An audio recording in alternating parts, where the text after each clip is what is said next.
several years ago. And indeed, I suppose, like the rest of the world, I associated it with another quite well-known show that has X in the title, but I was disabused of that. I think Ian McKellen, is a mutant. I hate to admit it, but I think I'd heard of it, but I was not into comics as a kid.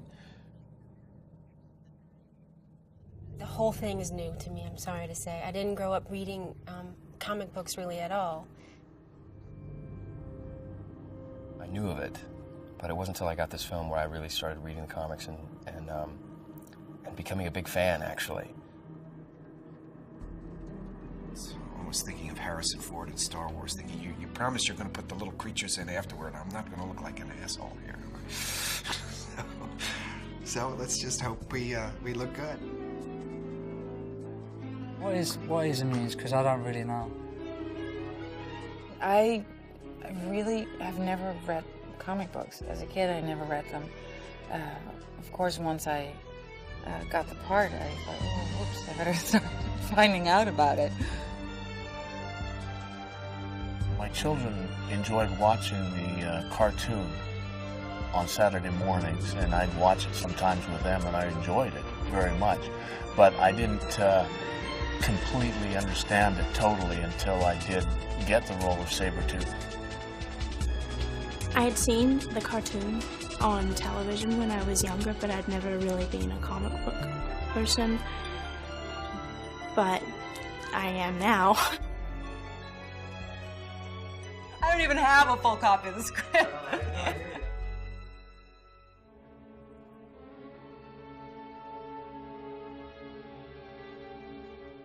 We were able to put together the cast because of Brian, first and foremost. Because Brian isn't known for doing a comic movie. He sent the message out to the cast that, you know, his vision was more reality-based. If it were up to me, I'd lock them all away. It's a war. It's the reason people like me exist. When departing from things that the fans have come to be comfortable with, I always try to at least remain respectful to the essence of the characters. And since the characters over 38 years have gone through so many different transformations, it's an awful lot to choose from. Brian's very smart. Brian has put heart and soul into this in terms of finding a way to tell this story that makes sense, is realistic, is not goofy, and he's completely absorbed by that and going after it. He tries to make sure that the logic makes sense, that the core fans are going to be satisfied. But he, too, doesn't come out of that core fan audience. He's only recently been grafted into that. And so he appreciates that, but also appreciates what it is that makes a good movie and a good script. I think from reading the script, I had had much more of a comic book sense of the world and a fantasy sense. I think it's an excellent decision because it creates a believable environment for our heroes. The history that these writers have developed for these characters is astounding. It's incredibly elaborate. And Brian has tried to insert as much of that history as possible, to make it as real as possible and to draw the audience in and say, this really exists somewhere. He could be a valuable addition to us here. He's not one of us. But he is. Don't forget that. Fine. But if you put a guy like that in a combat situation, there's no way he's going to take orders. Give him an order worth following, he'll take it. I think what's interesting about X-Men is each mutant ability or each character has both a blessing and a curse. Cyclops, has this incredible energy that comes from his eyes, but he can never really, look at another human being with his naked eyes without destroying them. And, being a psychic and having your head filled every day with the thoughts of other people. And just, there's all these different dichotomies and anti-heroisms in the universe. And I find that really interesting. Like, if you could sit there and imagine that right now, someone would walk through the door and blast a hole in the wall with his eyes, you would be A, scared, B, amazed, and C, once you had time to let it settle in, go, what the hell was that? And should I be scared of that? Does that put me at any risk in whatsoever? Are mutants dangerous? I'm afraid that's an unfair question, Senator Kelly. After all, the wrong person behind the wheel of a car can be dangerous. Well, we do license people to drive. Yes, but not to live. Mankind always fears something more powerful than itself. That's always a direct threat. And as people evolve and mutate, that threat becomes greater. And the human race has to react in a way that either goes to war over it or deals with it. I was afraid if I went to hospital, they would treat you like a mutant. We're not what you think. Not all of us. Tell it to the ones who did this to me. These issues of that are very relevant in society today, of how we live with people who are different from ourselves, who we may fear or feel uncomfortable about, and how we can create a society in which everyone can coexist together happily and creatively and productively, is what lies at the center of this, and a fundamental argument that finally violence, it isn't going to be the way to go.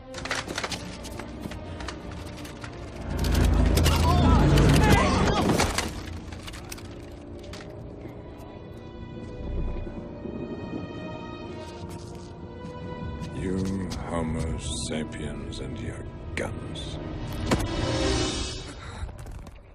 That's enough, Eric. Let them go.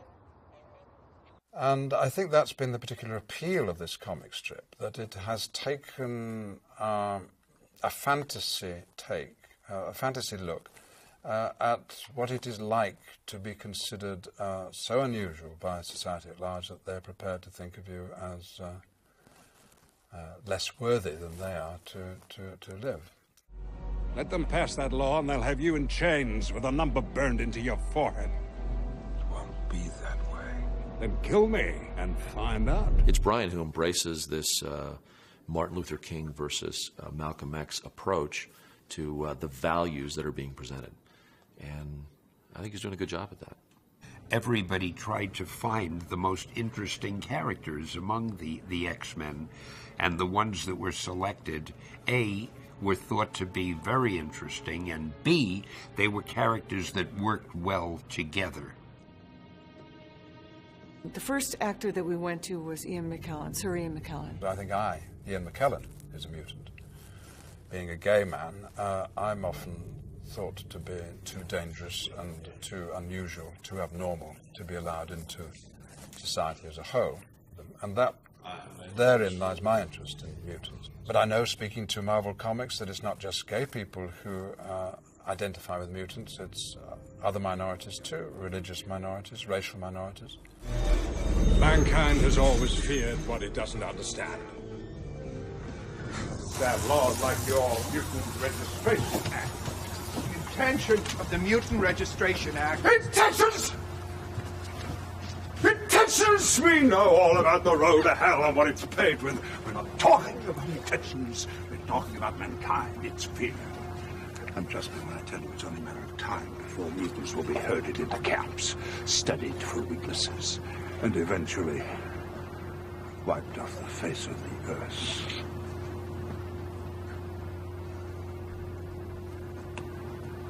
Well, I'm much more giving than that. I simply want to show you. To help you understand.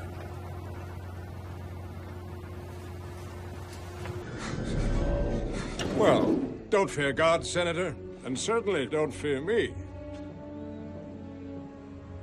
Not anymore. He is an interesting kind of villain because he's not a villain in the conventional sense. He actually has seen in the past how minorities or people have been singled out and murdered, his family killed in a concentration camp. He's very young, and he harbors that fear and resentment for the fate of mutant kind. But as he's grown older, he's taken it to an extreme. And I ask only one thing in return. Don't get in my way. And I think once we had both Brian and Ian, other actors were aware that, oh, this is a more serious, this will be a much more interesting and complex movie.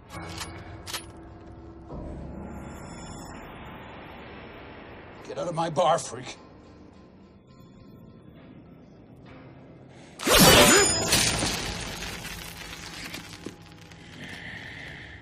As an actor, I always would have said playing someone who is alive and famous would be the hardest task, because everyone can recognize, everyone knows, and if that person is still around, then you've got this huge responsibility. But I have to say, playing someone like Wolverine is equally, if not more, responsibility, because Wolverine is a hero to many people. I mean, he's a real person, he's a real character, and in their imaginations, he is as close to their heart as a family member, you know. I've heard of people with tattoos of Wolverine. It's quite extraordinary. So it's an honor to play it, really. He's sort of the fan favorite in a lot of ways. Cut from the same mold as I guess Steve McQueen, Clint Eastwood, and that ilk, because he's such an emotionally torn character, and he's such a reluctant hero. Help us. Fight with us. Fight with you? Or join the team? Be an X-Man? There's a war coming. You sure you're on the right side? At least I've chosen a side. Well, the movie I did before this was The Life of Dorothy Dandridge, and it was all on my shoulders. So this has been a nice departure from that, because I get to just be a part of. Sometimes it's nice to, you know, sort of blend in and do your part and go home, and not have the weight of the whole production, or sometimes the weight of the world on your little shoulders. I've never worked on a movie that, you know, that was so full of special effects and action.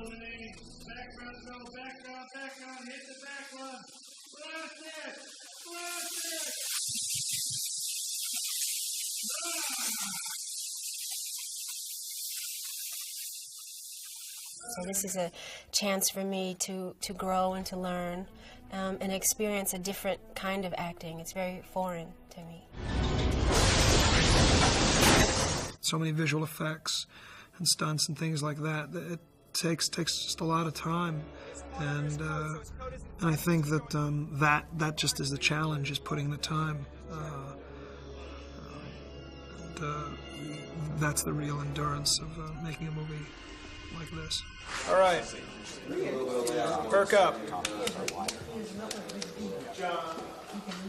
Film is always creating an illusion from moment to moment anyway, so film acting is a lot more dealing with green screen or special effects, and you just hope that they're going to look great later.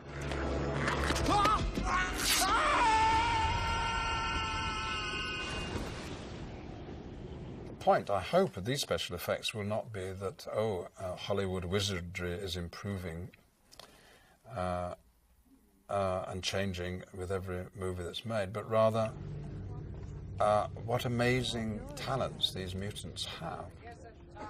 So that the technology will be believed and fantastic it may be, but believable, because these are fantastic characters. You must be Wolverine. That remarkable metal doesn't run through your entire body, does it? One of the first questions I asked about this, is this a special effects movie? And I would definitely say that's not the genre.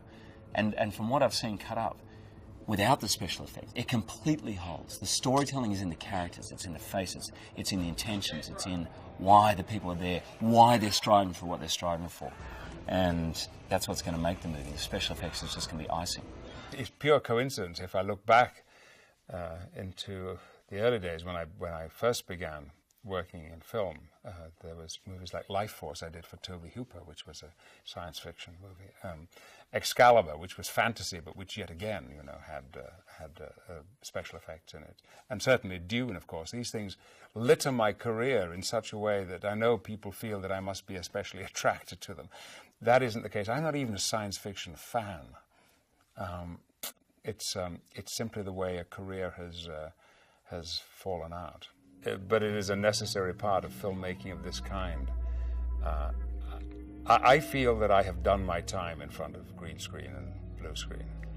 or in front of Duvetine, or acting with X's marked on the top of a C stand. It's frustrating. And I'm afraid, Gene. Knowing he's out there somewhere. I had hoped we'd be much more prepared before it came to this. Let me try. Not yet.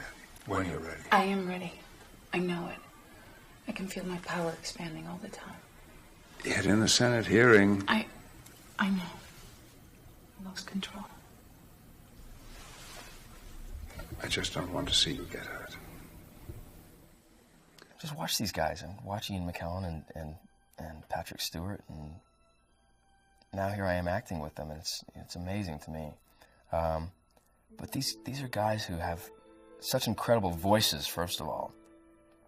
But the amount of training that they've had, you just sit there in a scene with them and go, if I could talk like that, I would have such a better career. I don't see any reason why you shouldn't get these kinds of people to be in this movie. It's kind of saying that that would be saying that it's just a comic book movie and there's no real acting involved. And, I consider myself an actress, and I find this really a lot of fun to do, and I'm feeling really sort of fulfilled by doing this kind of movie, and you get to work with people like Bryan Singer and Ian McKellen and all these people, we're not just sort of it's not just a waste of people's time, it's really more than just a comic book movie. Hey, kid. Hey, Logan. You treating you okay? Yeah. Yeah? I think I might stay. That's great, kid. What about you? A couple of days. There's not much here for a guy like me. Logan, would you mind if I joined you downstairs? Then again. I'll see you later, right?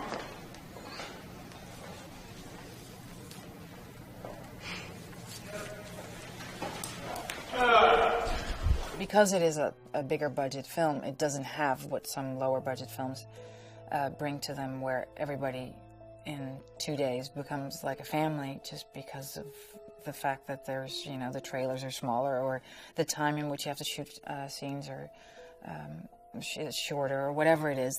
Because it's expanded over a longer period of time, there's a lot of waiting around in between. It doesn't always make for that same family contact. But in this case, I think we're really lucky with all the people that have been assembled in this film. We too have so many characters to keep track of and pay off, and make sure that their arc and their character makes sense all the way through. And that's it's difficult to do, to give everybody a meaningful role as we get to the end of the plot. But I've had Mystique here keep you company. She takes so many shapes. I actually didn't really feel like a big part of the movie, because I was always kind of isolated in my dark little painting room. Initially, Mystique, she's the poser. I was hired to be the poser in the movie, so, it wasn't much of a stretch, and also sitting through hours and hours of hair and makeup, I've had to do that before. Mystique was originally the character that, she morphs into other characters. So at the beginning of the scene, she's, ta-da, I'm Mystique, and then she morphs into somebody else who does all the action, and then, ta-da, I'm Mystique at the end, of the scene. And Fox ended up really loving the image, and so they added a couple fight scenes, and it ended up kind of growing, I think, over the course of the production. In this film, I barely have to do anything, thank God, because that can be very grueling and difficult. But no, because the character that I play, Jean Grey, because everything happens with her mind, she's really not physically active in any way. I just get slimed once by Toad.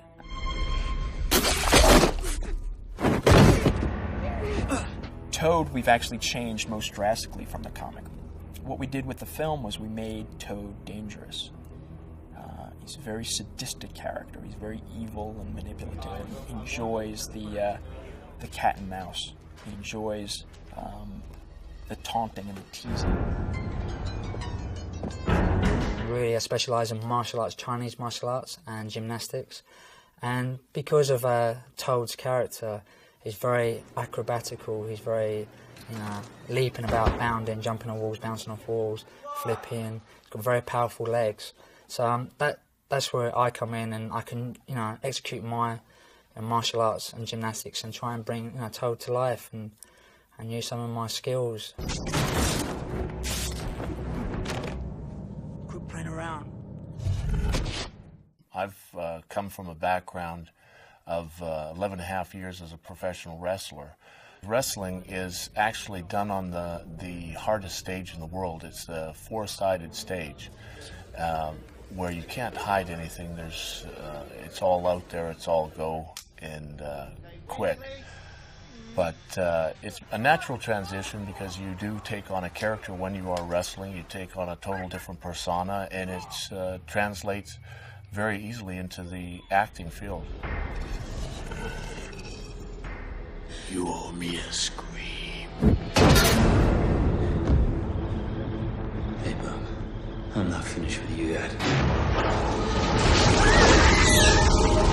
I think the Star Trek movies that I've worked on are very similar to this movie in a couple of ways. Number one, it's really more about the characters than it is about the action. One of the things that I've said as we market this movie, it's much more like Star Trek than it is like Star Wars. You grow to love the characters. There is some action along the way that'll be fun, but it is the characters that you really want to go see and be with. One thing I was warned from people who've done movies that take a long time and big budget is that, you know, it'll feel a bit piecemeal and you won't feel the whole. And I spoke to a couple of those people since. I said, you know what, I haven't experienced that at all.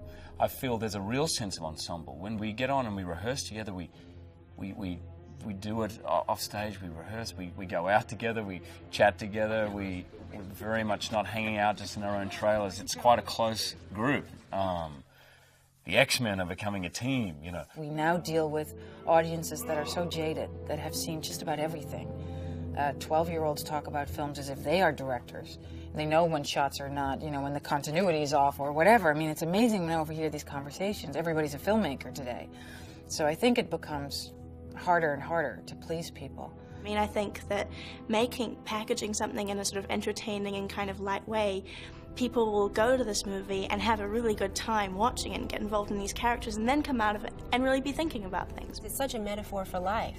You know, sure, this movie is about mutants and they have really cool special powers, and that's not really realistic, but what the message is very realistic, and I'm hoping that children and adults alike will be able to translate that into our everyday, you know, layman life. It's operating on 2 or 3 levels all the time, which makes for interesting work making the film, and hopefully for viewing too. And in that respect, I think it will span the whole range of cinema goers. Whatever makes a great film is that you care about the characters and everybody can identify with them and share the journey. And I think this is quite a journey. It's been invigorating being back with Brian again. And all the actors, without exception, are absolute delights and honeys. And I'm sorry I haven't got to know them better, but we're not always in the same scenes. But I know that we've all agreed to do the sequel, so maybe my chance should be to get to know them better then.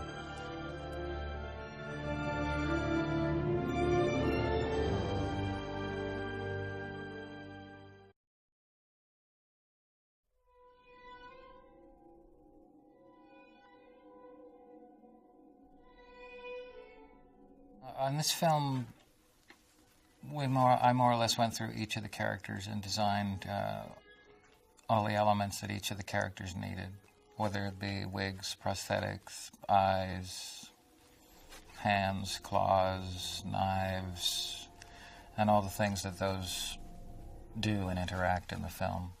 Yeah, Brian had very, very specific requirements, and he wanted to keep everything as natural as humanly possible. He didn't want to go over the top with anything. So we tried to keep it as realistic as humanly possible. But that's I kind of specialize in that kind of that kind of thing. So I was very glad that he wanted to keep it as realistically as possible. Some of the things seem to be a little over the top, but that's only because of the subject matter, I think. I want it to be, without it being like a cartoon. I want the human, real version of that. But that's a style. Well, we used the comic books as much as we possibly could, but Brian wanted to lift it a bit out of the two-dimensional realm and make it a real world situation where these characters may indeed actually exist. I mean, given the fact that actors are actually playing them and not two-dimensional drawings, you have to make the adjustment. If they're not believable as characters, they're just not believable, period. The Wolverine character, his two primary elements are the style of his hair, his sideburns, and his infamous blades that come firing out of his hands. We went through a lot of tests to get the look of Wolverine, because in the comics he ranges from having hair out to here, to having hair almost slicked back, to having the mask, the signature mask, and the wings, which are kind of almost wolf ear-like. So we had to get my hair up into this kind of position where it would still look as though he could walk into a bar and order a drink without everyone sort of staring at him, thinking, who is this freak? And also be the signature Wolverine, because he has to have that look. It's so emblematic of the character. And I think what we've come down to now with the look is, particularly with the hair I'm talking about, is a great compromise of being, which is exactly a good metaphor for the movie too, of still being true to the comic, of being a universe that we can still believe in without going, these are a whole lot of freaks, and also being enough into the future to transport us. So we also had to then worry about my facial hair, because with the hair going up and no facial hair, it just looked too clean. It looked too... So would I have stubble? And that didn't work. Wolverine has, in the comics again, it fluctuates from hair starting here and going back to just a little bit of hair. He's wearing very tiny, small hair pieces on his chops here, and we did have some insets in the back of his head that we've since eliminated since his hair's been growing. So in the end, what happened is we have to shave out a little section here, giving you all the secrets now. We shave out a little section, and they place in a little insert which is longer than the rest, which sweeps back to kind of give that feral look. Not like he's a wolf man, but it looks a little bit feral. And so the overall, and then you have to shave in here, because if you had my whole face covered in hair and everything, you wouldn't get anything human or any kind of real reaction. So I'm now in a hair routine daily, which takes me about an hour and a quarter, and I now fully understand the plight of most actresses on movie who usually have to appear an hour before I even get out of bed, just to get their makeup done. So the other thing he has, which any kid will tell you, is that Wolverine has claws, okay? And they are housed in his arms. So his adamantium skeleton is all over his body as it existed. And they've placed in there these three sheaths or claws of metal that are sort of up his forearm. And when he chooses to, particularly when he's angry, he can shook them, that's S-H-O-O-K, out of his fists. So they come out through the skin and come out to about here. And these are razor sharp on all sides and all edges and can slice through any metal or any substance on the earth. So basically it makes him a pretty decent fighting machine. Well, I have a whole set of blades. There's probably about 15 different sets of different configurations that he wears. Some he wears in gloves, some that he wears on his bare hands. Some of them are real, some of them are plastic, some of them are bendy, some of them are chopped off for punching through walls and stuff like that. His character turned out to be pretty straightforward. Wolverine's an attitude. Wolverine is a state of mind. It sounds terrible, but it is. The look is 30% of it. and the rest of it is down to in here.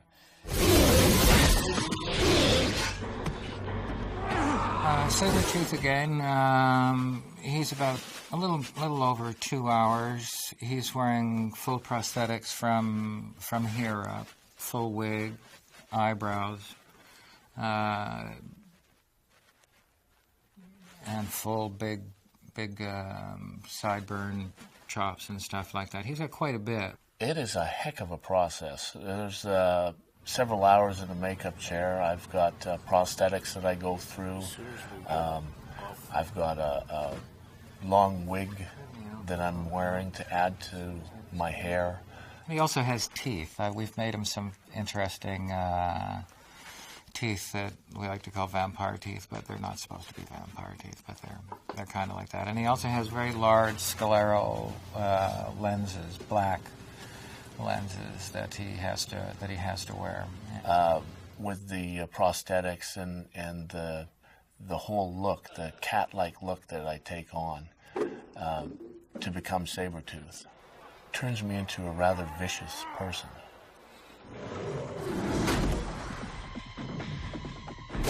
The only real complication with his character is that he himself sweats a lot, so it's he has a lot of action and stuff like that. But the prosthetics are designed in such a way that it's very easy to set them back down again. We haven't had to take one off and redo them at any point in time, and he wears his prosthetics an average of 12 to 15 hours a day. You know, people like you are the reason I was afraid to go to school as a child. Mystique is a whole different ball of wax. Mystique is a very elaborate process. She's wearing 17 very large prosthetics and about between 50 and 60 small little prosthetics. I've developed a new prosthetic that we're testing, more or less, on this picture, where we essentially don't need to glue the prosthetic down aside from its very edges. It sticks by itself. So the process of putting his prosthetics on and getting them painted up and stuff like that, we can do to 15 and 20 minutes.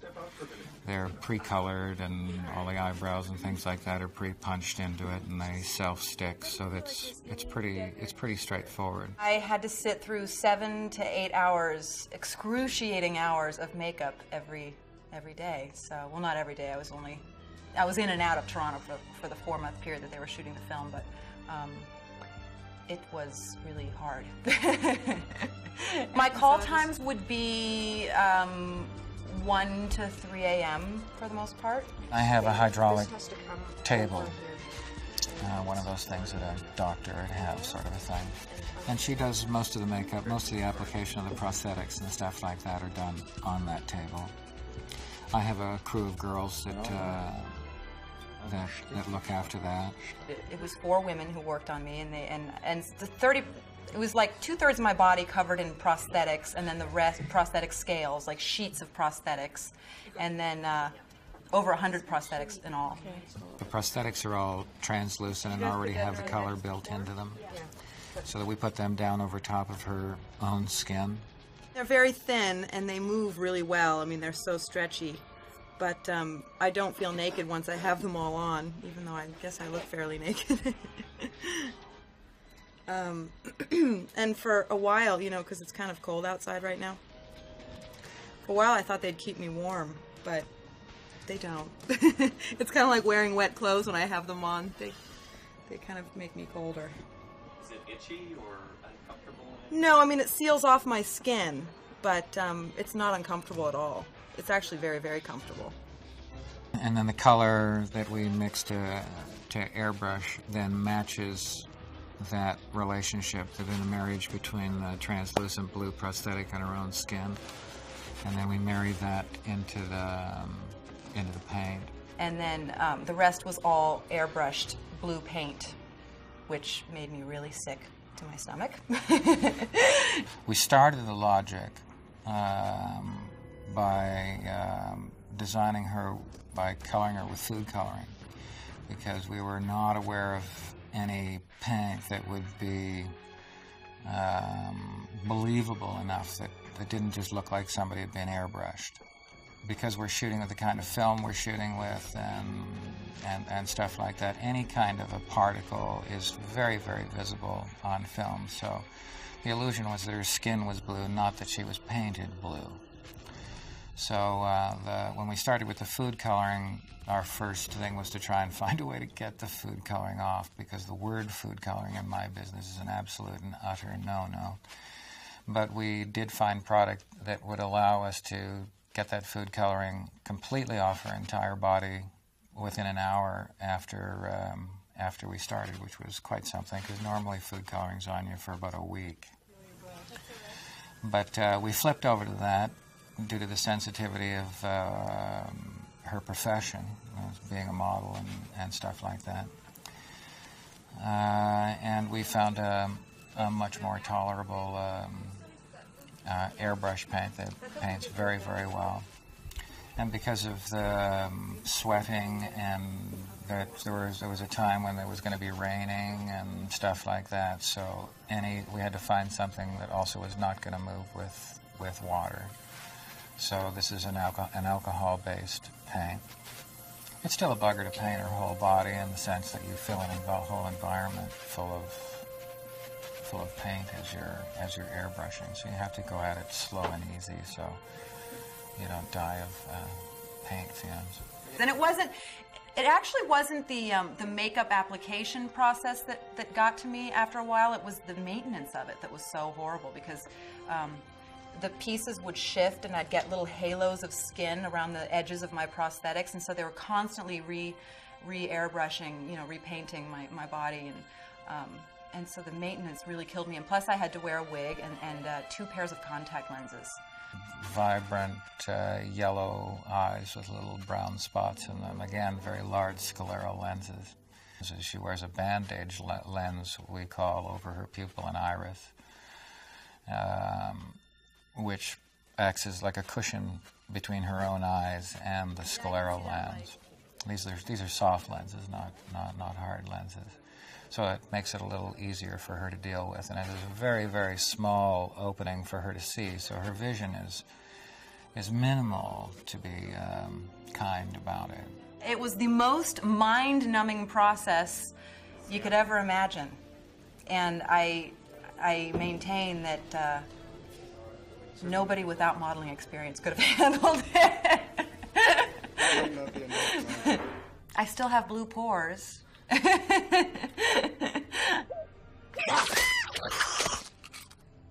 My character, he's got toad features, and skin is green, and my hair has got a green tint to it. Toad Ray, we are using food coloring on, and it works very, very well. His hands and whole head are kind of this off mustardy, kind of greeny, pukey kind of color. And he has a series of little warts or growths on his face that are pre-made that we just glue on. I have dark eyes, amphibious eyes. I have low receding gums, or low gums with small teeth. Where the gums almost cover 2/3 of his teeth, and he's just got these little tiny bits of teeth poking through the gums, and the gums are kind of a pukey green too, and kind of spotty, and he has a spectacular set of toad eyes, again, full scleral lenses with odd sort of almost heart-shaped, kind of, or teardrop-shaped pupils. Out of all the other guys who do have prosthetics on or makeup, I'm the least in there, out of the guys that have makeup on. So it's, I don't know, total, including hair and everything, maybe half an hour to 45 minutes. So it's pretty good. The only things we have to do with him is when he gets sweaty, we have to touch him down a little bit. But he's very easily maintained. Ah, my brothers. Welcome. Magneto, I don't know if I'm allowed to say this or not, but we built him a bodysuit to to give him Magneto's form. So underneath that magnificent wardrobe is a rather odd-looking bodysuit that gives him his muscular physique.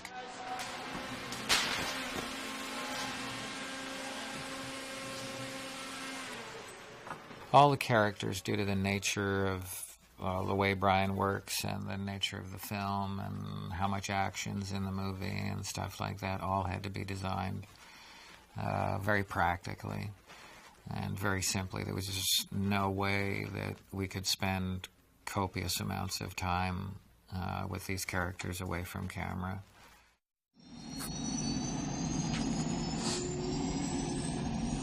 You actually go outside in these things? What would you prefer? Yellow spandex?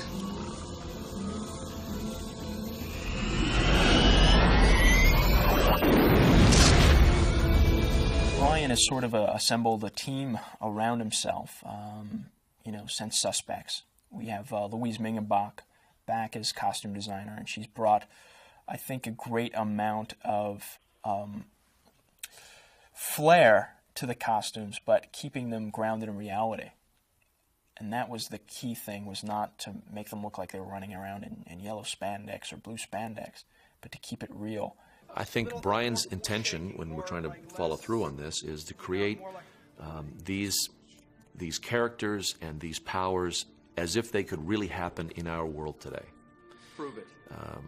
So one of the reasons they don't run around in say, the comic book outfits of a bright yellow bodysuit is that might be kind of goofy today and would be not very realistic. So we've tried to design, from the uniforms to the powers that they have, that these people might yet be among us. It would be very hard to translate the comic book exactly for when nobody has the bodies of those characters, so there's no way we could look like them. So Brian chose to make us very real and hopefully more relatable. And I think the people that are expecting to see the exact translation may feel a little disappointed or cheated, but I don't really think there was a realistic way to do that and not make it sort of cheesy or very cheap looking.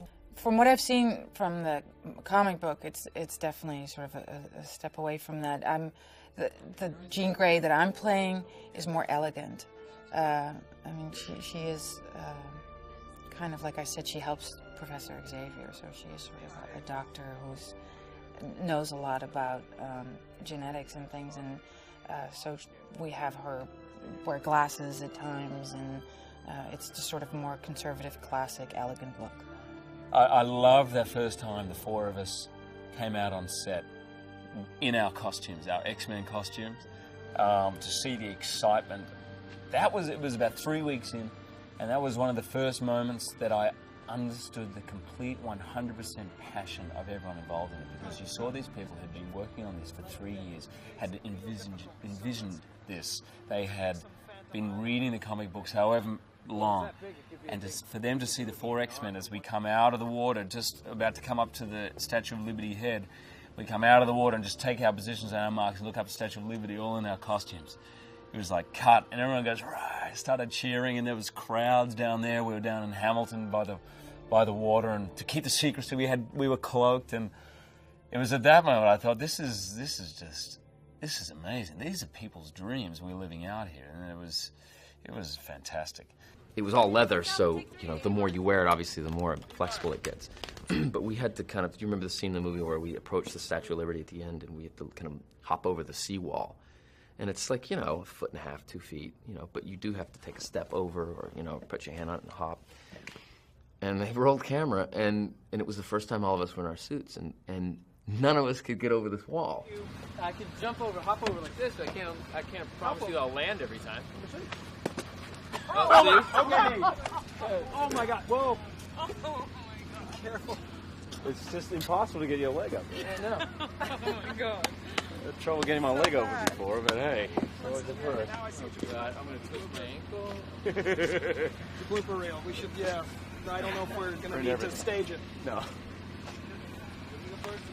Oh, what are you doing? Ripping the material. This is insane. Nobody could move in this.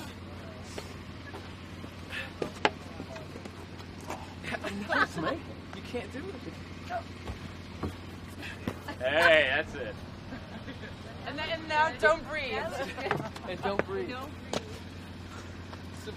So Guy taking pictures of us in a hotel right now, with a telescopic lens. Yeah. It's going, the new comedy, X-Men.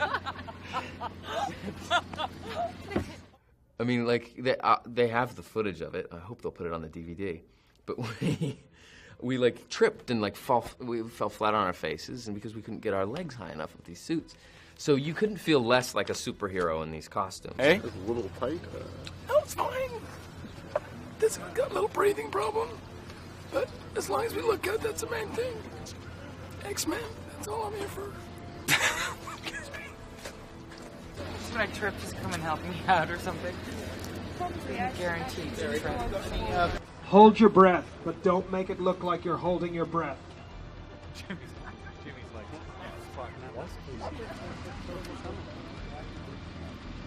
This fog kind of masks that? No.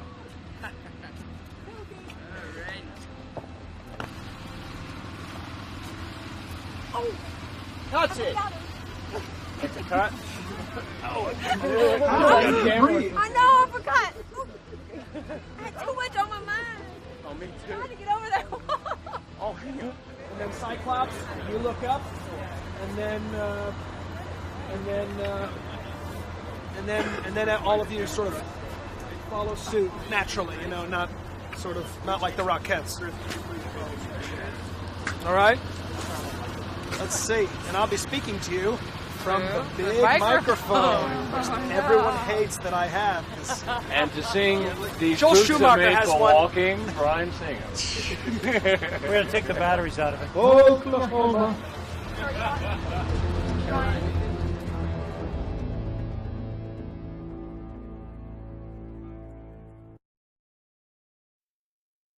Okay, so the normal thing, let's go around the table, just introduce yourself, because we have a few new faces here today, and it'd be great when we all know who everybody is. So we should start from Simon. I'm Simon Lord, second AD. Kevin Feige. Steve Rosenwald, editor. Jim Farrell, set decoration. John Meyer, costume designer. Chris Gagnon, props master. Derek Blaine, props. Tony Joe with special effects. Tom Stevens, director of photography. Mike Fink, visual effects. Denise Davis, visual effects. Escalis, art department coordinator. Louise Hengwart, costume design. Eric Sandberg, costume manager. Gus Meunier, picture car. Rick Parker, animal coordinator. Anne Brody, makeup. Jennifer O'Halloran, hair. Penny Nathan, lighting. Manchester Keeper. Joe Everett, publicity. Bob Snow, Secret Service consultant. David Jensen, stunts. Rick Forsyth, stunts. Diane, chief. David Ware, assistant. I'm DeSanto, in some way, shape, or form. Brian Singer, director. Lee Carey, first AD. Billy Ray Valentine, supervising production manager. Okay, so now we all... Please, sir, you missed us. Oh, sorry, Bill. We don't know who you are, Bill. Okay, Uncle Bill Construction. I'm waiting to see Ray I'm expecting to get Ellis Island storyboards today, and also the finale. Ray, I think, has done. Brian, has he shown all of that stuff to you? Yeah.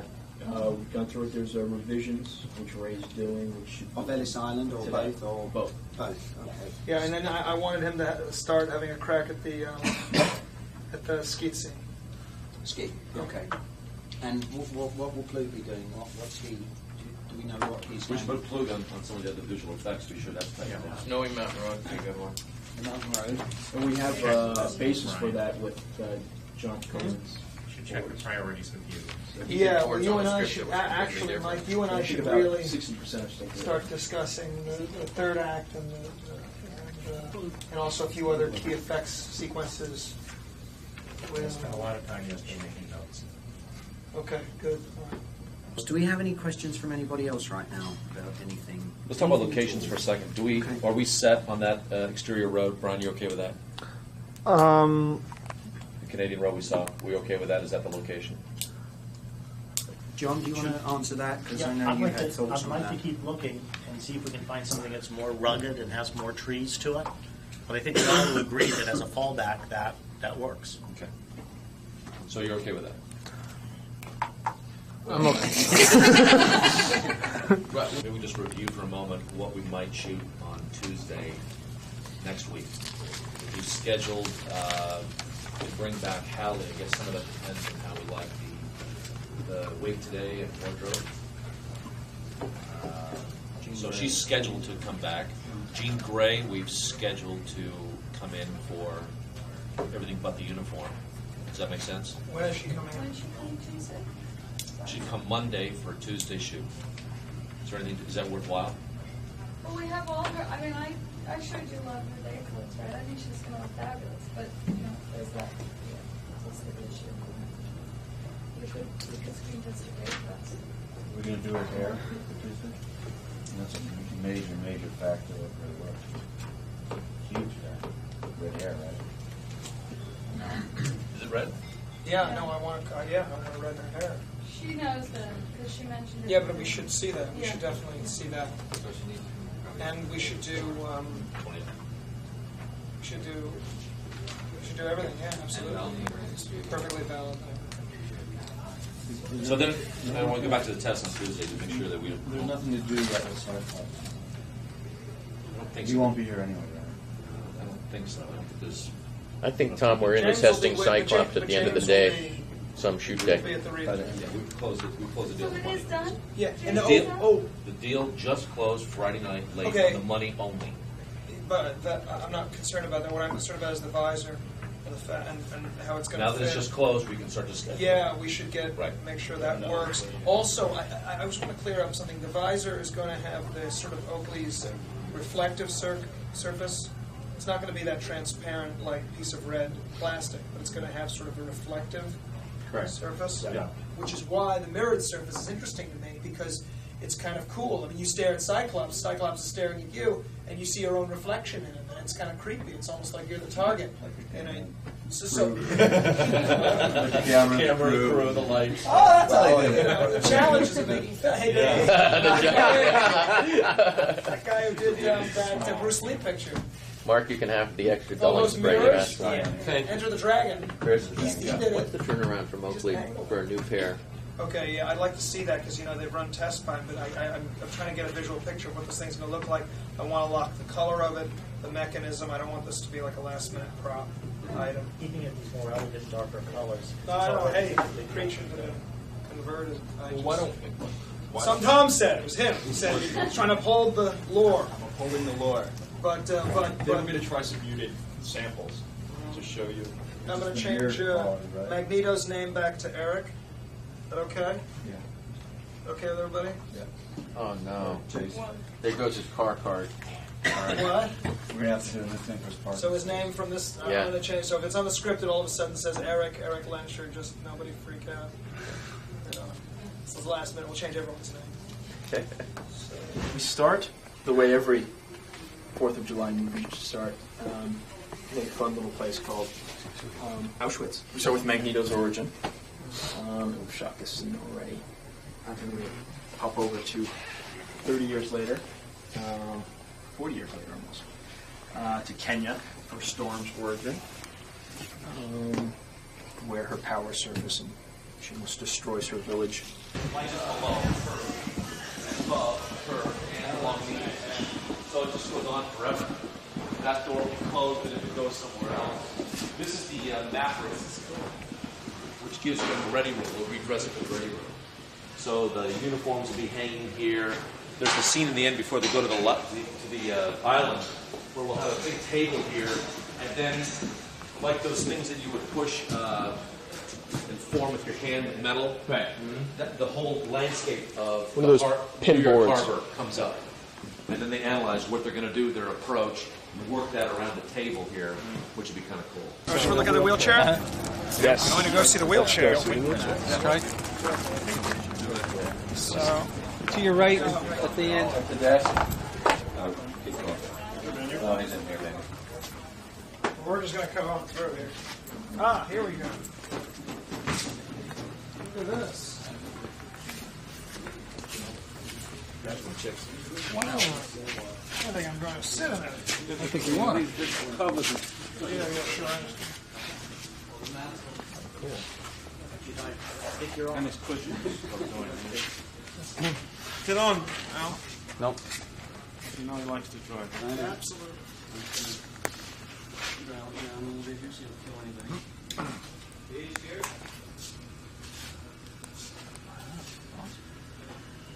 That's not awesome. That's more dangerous than anything. The chair is not dangerous, it's the driver. It's, well, yeah, that's what I meant. We have Jean Grey addressing the Senate on mutation as sort of a DNA sequence, which we do of evolution and mutation. Here's some of the early stuff. These aren't the finished costumes on the wall. These are actually stuff from about, I'd say about 4 months ago. So they won't, when you see them on screen, they'll be different. This is the look we have going for Sabretooth, which actor by the name of Tyler Mane, who's 7'2". He's ex-wrestler, and our prosthetics guy couldn't be happier. So the then this is the actual glue, or it's going to be a little different from the tile? It'll be a little different with the tile. This is close to it, but like doing your bathroom when the tiles are close together, if anything slips out, instead of seeing plywood behind it, it'll be this color, but it'll be the leak through. And there's an elevator that goes up to the X Mansion, which will duplicate, I think, probably at Capsaloma, the local mansion. Mm-hmm. And so you can see, going up and down. And that's like Star Trek. The doors are closed. You don't go anywhere. Right. And there's X's. Yep, lots of X's there. Right? Well, the thing is, it may not be good. When you're doing overs. Yeah, well, that's a whole other issue. Yeah, when you're doing overs, you got. When you're doing an over, you've got this in the corner. You've got this architecture in the corner of the frame. Just a second.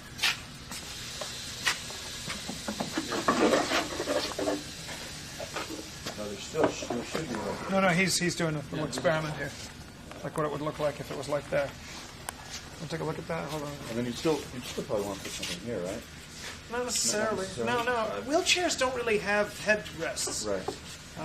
Airplane seats have headrests. This was just this was probably the first pass we took at it, which realized it came up too high, and it didn't cover the sewers completely. This is sort of the crux of the movie, which is. I'm not going to explain this. This will give away too much. So the doors close here, and this is Cerebro. So what'll happen is you'll see, down this long hallway, you'll be able to see our guys walk and talk, come up to here, doors open, whoosh, come around the other side, and now we'll be in another set, in another place with the same ring, and you'll walk into Cerebro. This looks pretty cool and pretty easy. Nice. All these walls float. There's nothing holding them up. They're all suspended from you can see all of this scaffolding here, they're all suspended from the side. That's why we got this enormous rig. But the sort of bonus of that is, it's a rig for the lighting. Now they just got to clamp, they can clamp the lights on as they go. Well, maybe we could. I think it should be right there. Yeah, I tend to agree. Otherwise, it looks like he has a neck injury. Yeah, and it also looks too cockpity and too like it. So there really isn't a time in the film anymore where we just see the wheelchair without Xavier. He's always in it. Yeah. It's really, and I like the idea of his ball. Otherwise, we can't get a shot of the back of his head, and it's always there's none of. Yeah, I think this is good. What do you think? But the width it would be, which is a little wider. It may be one. Or this width. That width seems nice. That width seems nice. It's more elegant. Yeah. Yeah, this is it. Magneto's layer. Camera coming through Oh, I love this. When Sabretooth is walking through. Too bad I don't have a little boy so I can be a hero. You can show him the video. There's a waterfall that'll be going down the back of that. It's cool. I mean, you can just see it easily even doing this, where you can see. Yeah. So his desk will sit about where the crane is. It'll be on a raised platform. The 4 ticking balls on his desk and all of that. And then this section here comes out. There's another section that comes in with the stairs coming down.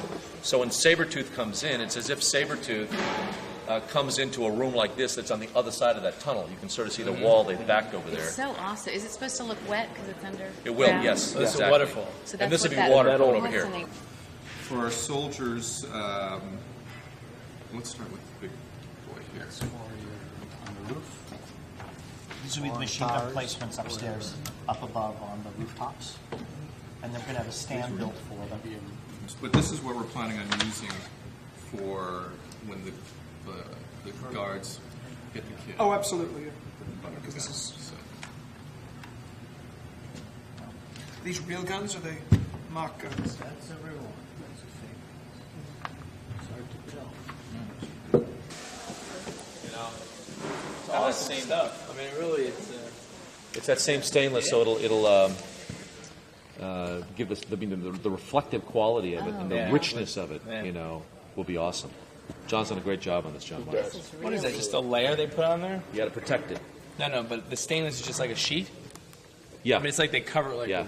Now this is what that. That's what the kids saw. This is what the on kids the saw. internet. You saw laser. They saw. They That's went out to funny. our place in the exterior forest clearing, and some kid saw him digging and came over and asked the workmen. And somebody said something about X-Men.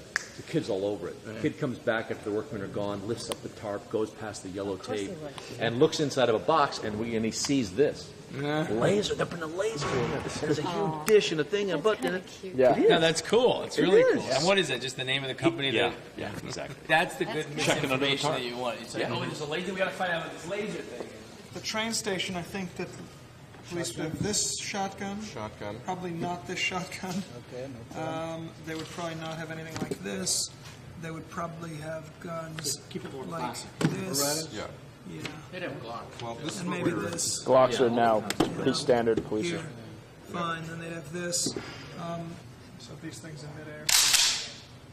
Like that. But you don't want to have this be wood. You want to have a sense that this could be metal. Right. Because if Magneto is, using his magnetic force to bring the hammer back, So and if this is black. this would be for the assault on Ellis Island. Right. I mean, excuse me, on Liberty Island. Liberty Island. Like when they go in right, there with right. saber, they're pulling out these. They have these Fives. and more and weapons like this. Much more. Right. It's a secret. An army of Hessians. So. Okay. And that's a fake. This That's is a real. fake. That's a real one. This is a Navy model, by the way. This one. Because The fake looks nicer. the way they. That's right. Yeah. It's What lighter, we'll try to do is use the fake. I was just thinking that. For the guys in the background. These should be BBs. BBs? Yeah, there's a little electric motor that goes in there. A little battery. I think it's Amazing what you can buy. Scary.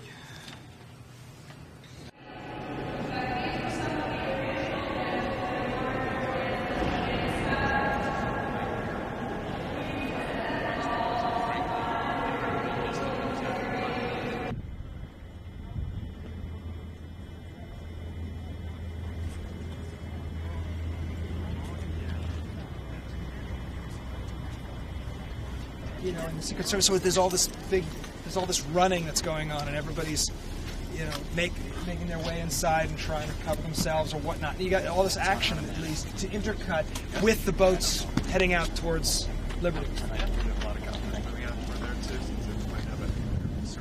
Oh, there'll be helicopters coming and all kinds of stuff. So, John? It's just beautiful. I mean, look at this. And The way Ellis What did let us do that? Island connects with the bridge, which connects with this, which connects with the city. It's like really nice. Yeah. That's kind of nice. I like that. The human element is here of the people. But the limos, there's no human beings, so it's sort of they're limousines. You'd see them go by, and then you'd see them go there, and the next shot you really want to see is again the human element, which is the actual leaders, as they walk past the procession. But here you always have the New Yorkers, who are all New Jerseyans. Brian, how do you feel about shooting this highlight? Well, definitely, absolutely. Then you'll see the everything. city will be gorgeous. I Yes, mean, it it will will. be golden, and then you can cut the closest of people and families again. And I'm saying we were going to do that at Battery Park, but now I'm thinking, let's say that view for that shot that we budgeted outside the apartment, Mike. you know, the kid who's in Manhattan apartment, he looks out and the camera goes right through the window, and then save this for the people. Because it's almost not a very secure journey for the limousines. And this one perhaps is. And because, as I said, yeah, you're going to see those limos for not that long. And the shot of the limos that I think is impressive is the limos going over the bridge. Like a shot of, you know, coming above, you know.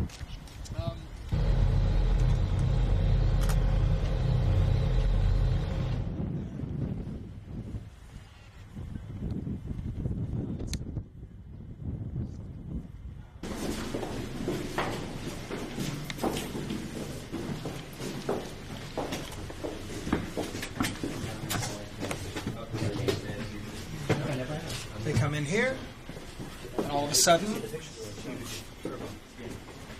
voila! They're in a museum, and there's the exhibit. And there's the life-size statue. There you go.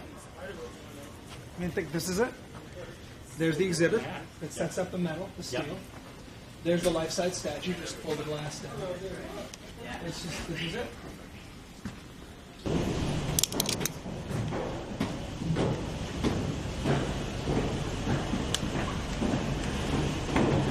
And then Sabretooth, when he climbs up through the arm and out the torch, the hole, the open hole, and grabs Logan by the leg. When he comes back after Logan frees himself. Okay? So you can feel the whole statue move up here. Yeah, just a little bit. In the wind. Yeah. But anyway, does that all, you got that, Tom? I got it all. I'm serious. That should be what happens. So, but now we have to figure out how to inexpensively replicate a conflict inside the inner structure, because if you can sell it with one plate with 2 points of view and then a facade with some girders, They just go you can sell their whole action. You have to build. Can you get up a second? Yeah. I just want to see if I can get a shot of the torch. Or what's her name? Spacey's manager, Joanne Horowitz.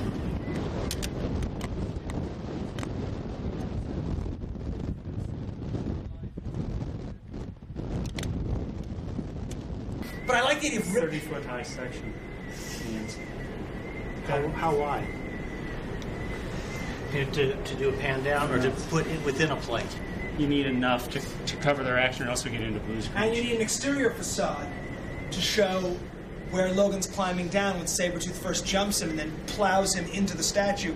And we need to create a story device or some way to cut into the statue.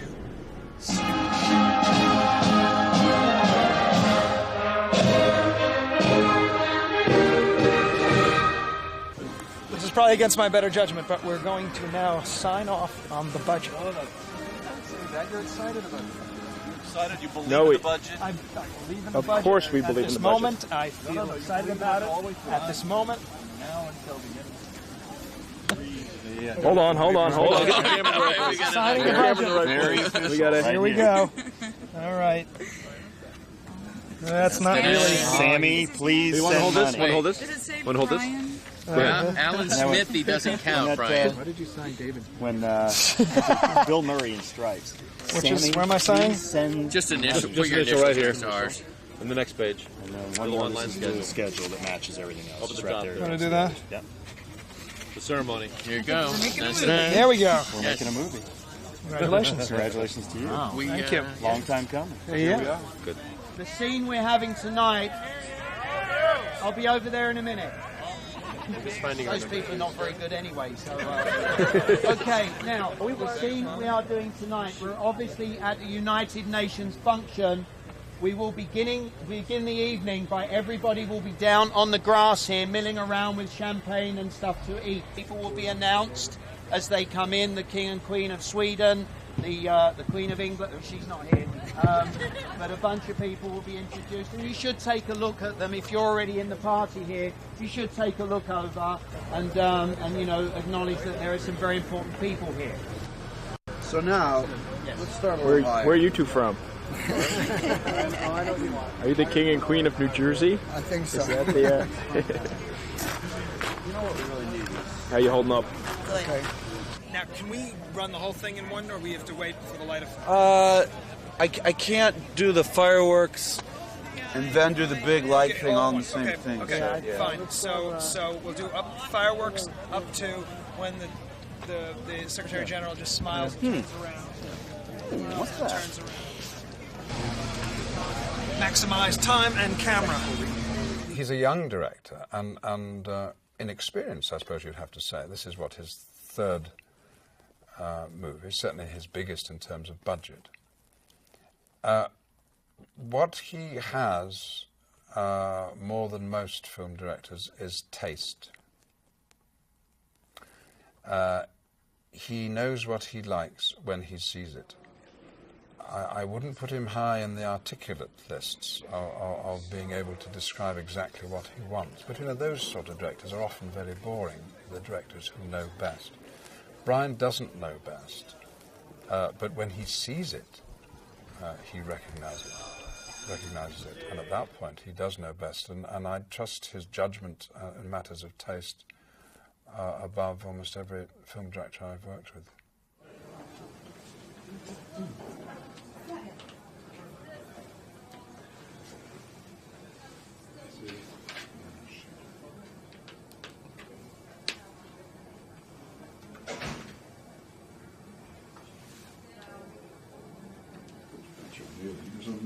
No, I don't think so.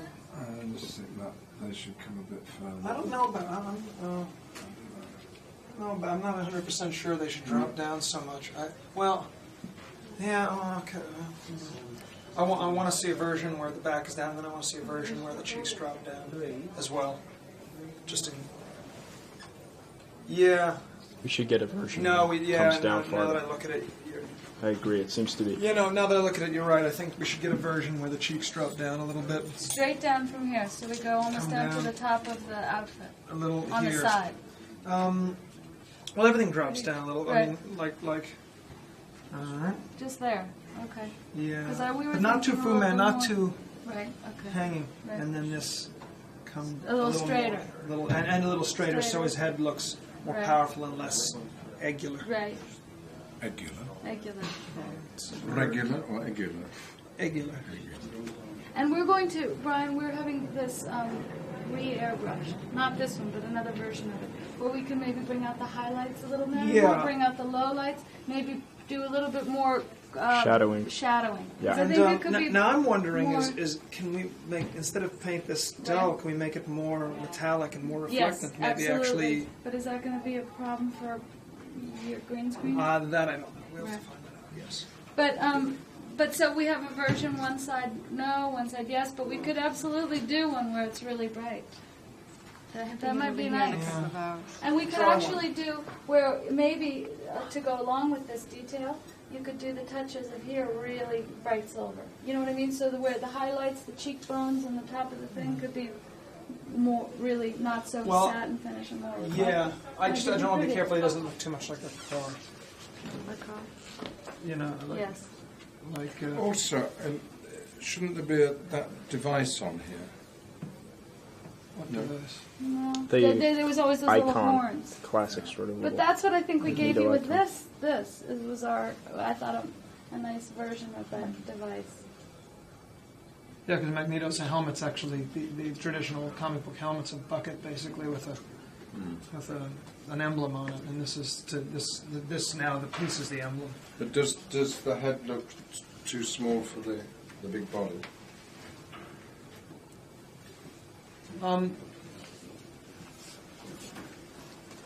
You could enhance it a little bit. I think if it looks like a bucket, like something that you just could slip over your head without manipulating the metal, it will look, it'll just look crude.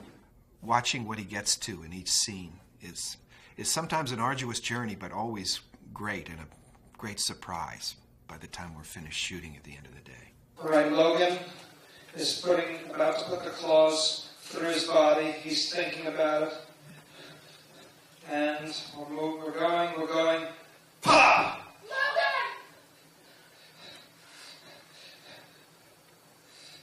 Get ready.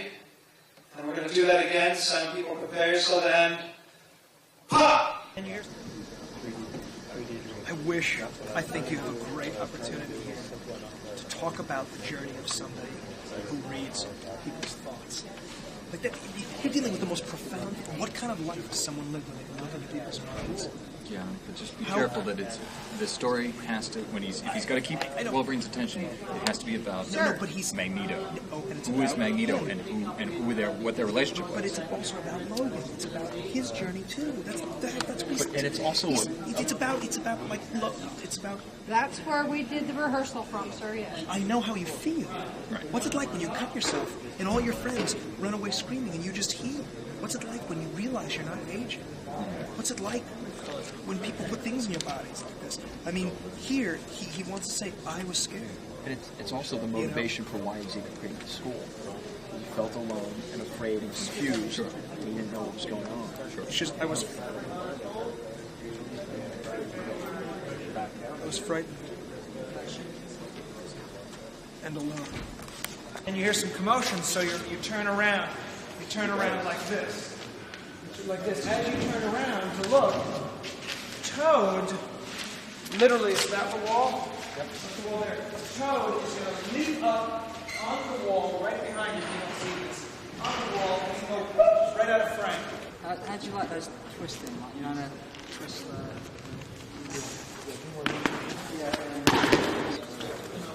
Oh yeah, that's cool. Yeah. 9.2. Oh, 9.2. Put my knees together? I've never been asked to do that in my life. I've never asked anyone to put them together. Well, let's forget it, shall we? The first Magneto Xavier scene in X-Men 1, which so many people have mentioned, was my first day's work.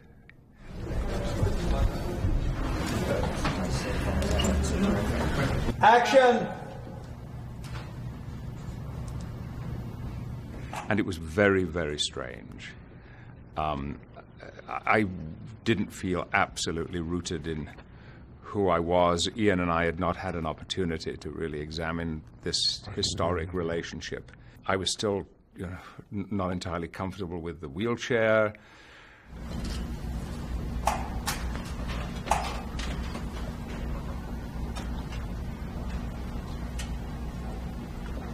And cut. But Brian, as a director, was still new to me. Yes, I do. I don't want to be too... I know, in fact, that what gave that scene the kind of intensity that it had so early on in the film was that Ian and I brought our history into the scene. We had known one another in the RSC, had similar backgrounds, and I think there was a connection made between us which had to do with history and trust and the background of the actors involved that bled into that scene when, all of a sudden I was out of my trailer up on this high floor of this modern building in Toronto in my wheelchair. I hadn't got to know Tom, our DP. Everything was very strange. It's really disorienting. But the focus in that scene became, Ian McKellen and Magneto, and everything else just had to be put aside. Maybe that's when Anna should save his life. Right there. Now I just feel, now it all of a sudden works, where Anna should go, no! And Hugh just goes, he turns around. Yep. Here's the knife comes, he just goes, slow. Chang! And these claws go in slow motion. This will be the effect shot. Right. And then from the side, back up all the way against here. Why can't you? The big thing, we're building to this moment. Claws go. God, how thick is Stu's neck? It's thick. I don't know if it's going to work. Why don't we bring Stu over here? Now, here's the problem. Kevin Rushton! The guy with the shotgun thing, the shotgun gag, does not work. Well, the bartender wouldn't come all the way out there to facilitate this. He would go like this. He would just go, Logan, stand the fuck down. We haven't seen this part of the bar yet. We haven't seen anything. You will see all of this. By the time the scene is over, you'll see that direction, this direction. Met the bartender, you'll see him. Brian, we can redo this bar area. We haven't seen this today in order.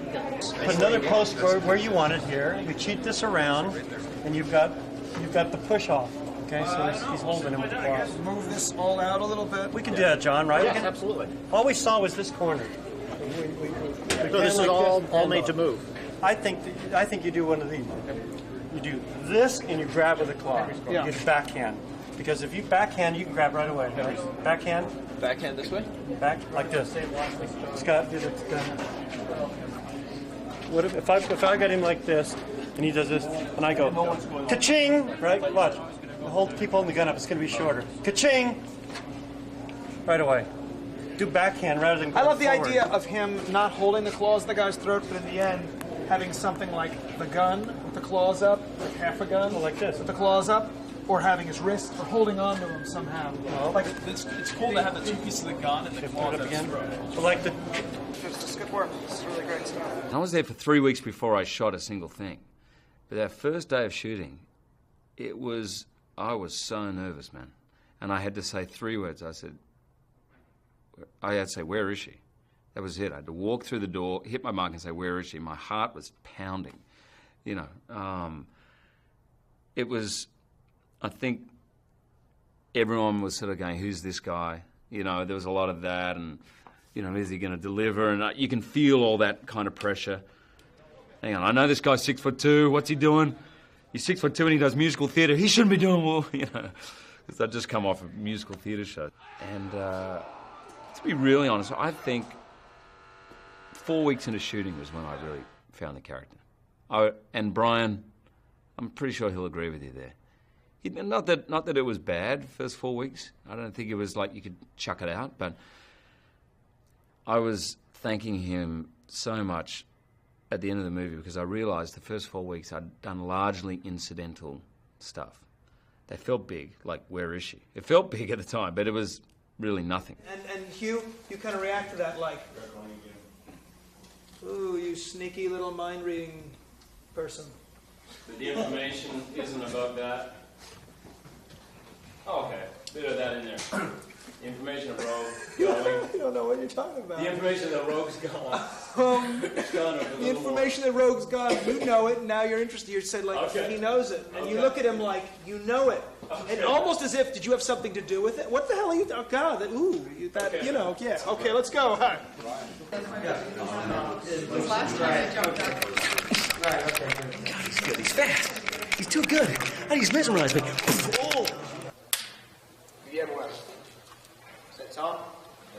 And 3, 2, 1, go!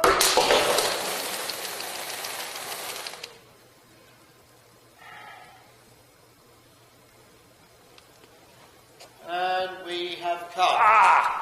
Hey! You right, Hugh?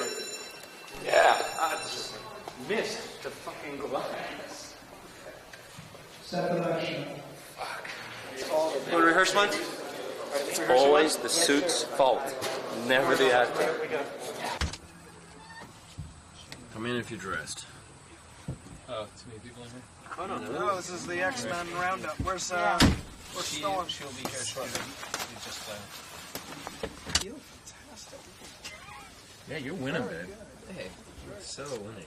But I like it zipped up, too. Yeah, no, I'm just opening for my own ventilation sake. She's doing it for me. I'm doing it for Tom. It's for me. I just hate to see Wolverine towering over Cyclops. It's my only thing I hate. So what is this shot? Are we all in a straight line? No, you're all coming up. I could stagger you guys. I could have Cyclops come in first, like this, and then Logan's kind of lower in the background. She's near. If he's near. And then I gotta see. You know what? I gotta position. Put him next to Hal. Stick me next to Hal. Because whenever there's a full-length shot like that, we may be able to stagger because there's how many shots are there? But you guys are a lot together. Yeah, okay, why don't I just get with her then? Oh, okay. Is that it? Is that what you're saying? No, We're that's over. not what I'm saying. I'm going to Alaska. Fight this out in the trailer, okay? I don't like the way he looks at you. You have to trust me, sweetheart. Yeah, Rebecca did Storm is here. Yeah. They painted her body, so she's kind of used to it. How comfortable are you? Very comfortable. I could just wear this forever. You just Hopefully may. my body would conform. They're all. You just missed the. They're all wincing in pain. Yeah. You're not alone. Everybody. But it breaks in. It does? Yeah. Good. How 4 do or you 5 know? a month. Hugh's going to wear his for Usually maybe all your weekend. cop uniform breaks in. But So you happy? Yeah, I am. If you really want to know my honest opinion, I think it's a safe way to go.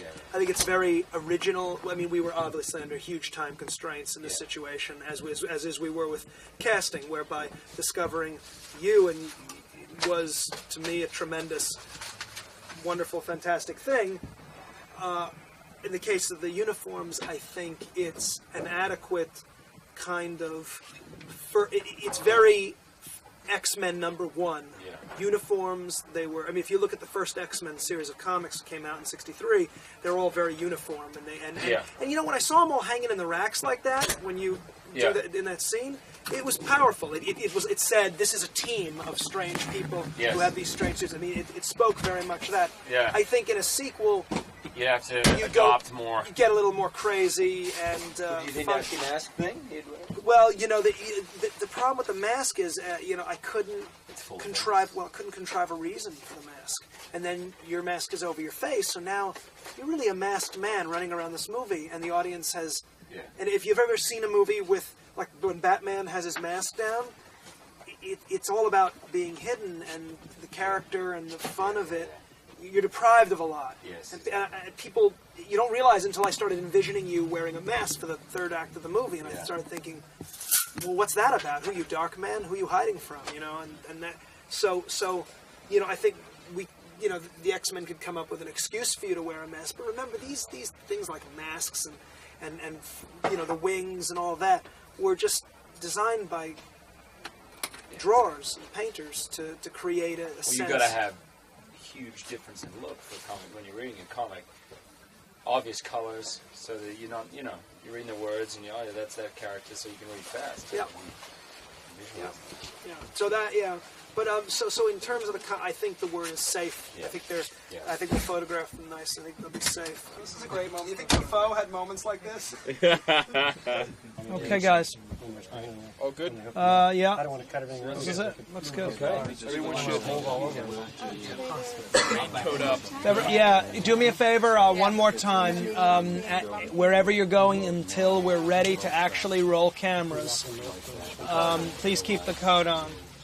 Because we have photographs of Sabretooth, Cyclops' Vise, we have photographs from on the set, probably have photographs of me yelling at people, all on the internet and on Entertainment Tonight. So I want to try to keep these.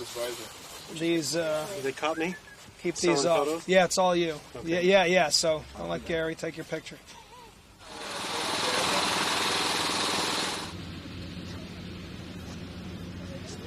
This is how we recreate the atmosphere of Los Angeles.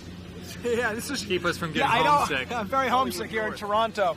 So we've, as you can see, recreated the air quality. The air quality of Los Angeles right here in Toronto. I'm very proud of our ingenuity. Okay, stand by to shoot now. Here we go. Action.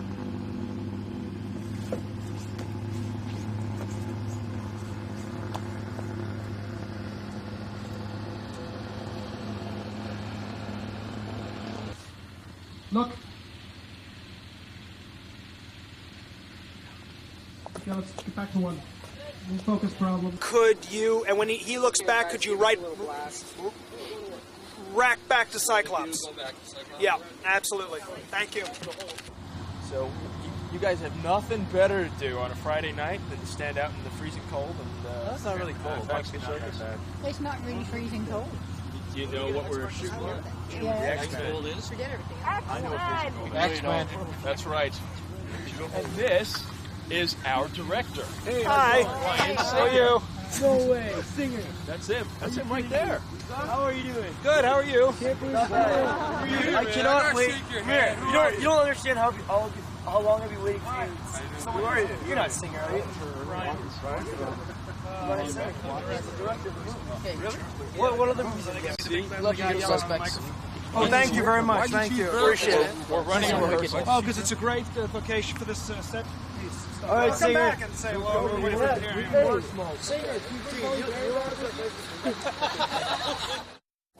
I had to run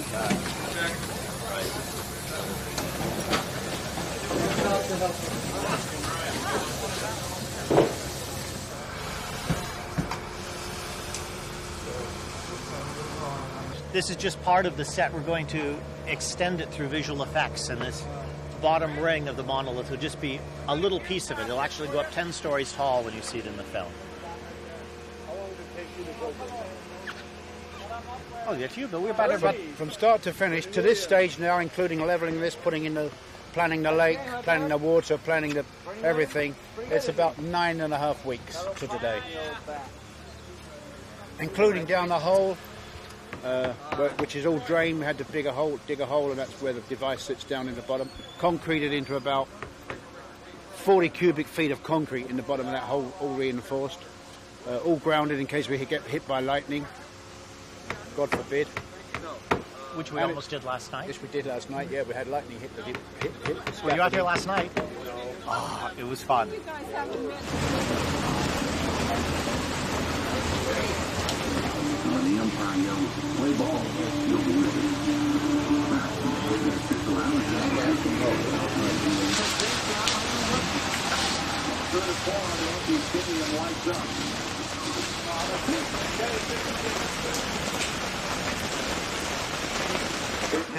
It was like the reverse of hell, I guess, was shooting that set. But no, that would be heaven. No, it was so cold that we were sitting on stainless steel chairs that we were sticking to, and our breaths were like steam engines. It was a pretty arduous, cold, frightening shoot, and it rained a lot, and it added to my terror, certainly, to be out there in the middle of a lake with all this incredible equipment around us. The fun thing about this one, it's gone through initial design stage with traditional illustrators, and then it's gone through sort of a CG modeling stage as well. So the fun thing about this project is that we're using every art and every trick available to us. So we're doing miniatures, full-scale builds, partial builds to be extended by miniatures and CG effects, and that actually makes it great fun. When are we putting the ring? We took the ring off. And also, is that a light element, Tom? There's a little light in the center of it. No, but what are the things coming off the side? It's actually hitting the sun right now as it's going around. Those are just reflections off the sun. That's something that's part of John's design. I guess it has to do with the mutation magnetics of thermodynamic gene manipulation or something, right? What's that thing? I couldn't have said it better myself. The four discs. The 4 discs. They spin together, and the light at the top spins separately. But those aren't. That's one light. So what are the tubes coming on? That has to do with the thermo. That's what it's telling you. Shut the hell up. You obviously know nothing about gene mutation. Well, that's why I have experts like yourself. Yeah, where's the gene consultant? Gene? Gene, where are you? Oh, can I play Cyclops? Can we just switch it all up for now? Easily. Stop. Turn. Clock. Stop blinking. We can see you blinking.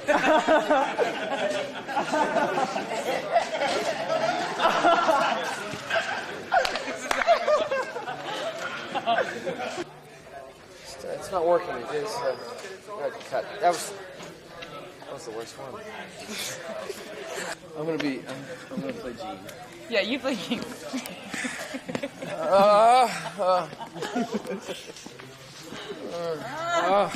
Fucking Amsterdam. God, contact him.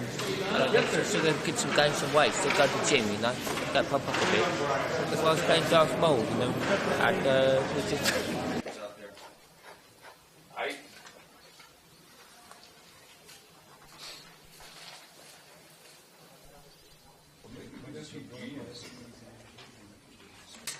but I think that we had a kind of almost a little darker, kind of colder approach. And I don't mind that, to be honest with you.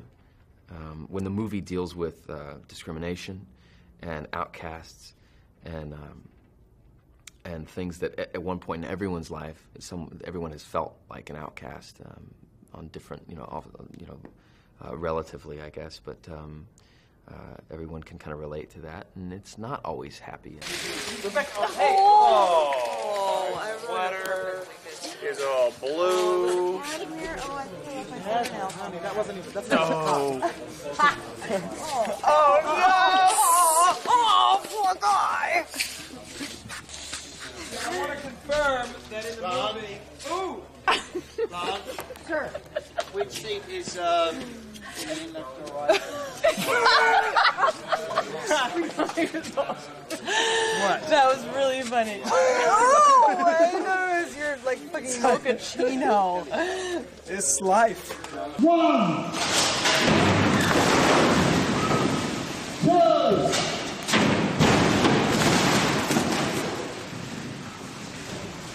Go!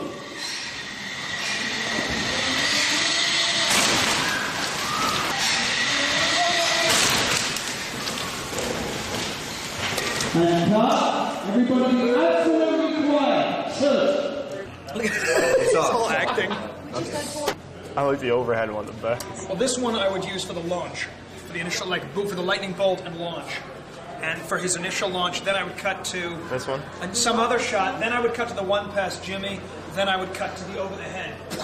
And I think Really that's milk the end it, of the really frame. milk a hole. Yeah. How did I look? You look fantastic. Great. How's your back? It's a little stiff, but I'm okay. And action. We're going backwards. 3, 2, 1, stop!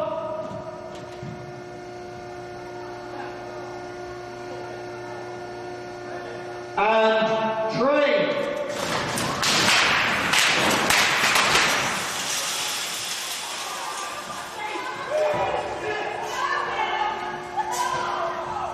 And I can honestly say that's another point in this film where there was no acting required, because we would, of course, you could rehearse it.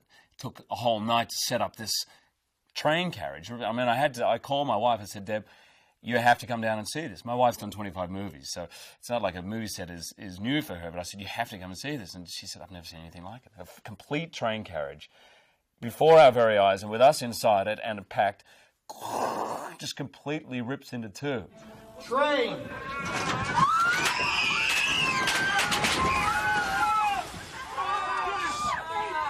And what most of you won't know when you see the movie is what happened straight after we cut was the little sparks turned into little droplets of flames. Okay, please be quiet while we make sure everybody is safe. It was amazing. I remember Brian saying to me when we had to match the camera was behind me, and my reaction to that, he said, Hugh, we've got to match that. This was a day later. I said, what were you doing? You were doing some kind of crazy little dance. What was all this? I said, you kidding? I was scared out of my mind. It was unbelievable. And Anna next to me was just meant to grab onto the seat. And she's going, grabbed onto my arm. And I think I had bruises for a couple of days from her grabbing because this train just completely ripped apart, sparks flying everywhere. It was fantastic. I loved it. Okay. Here we go, please. Icy calm, everybody.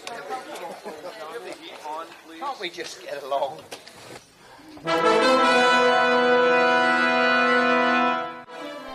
And, ladies and gentlemen, Anna Paquin is finished on the X-Men. Let's set it for Vegas. Set it for Vegas. Bar. Blackjack. Roulette. Monkey. Okay, ladies and gentlemen, it is my duty as first assistant director of the film to inform you that Mr. Patrick Stewart is wrapped from the X-Men.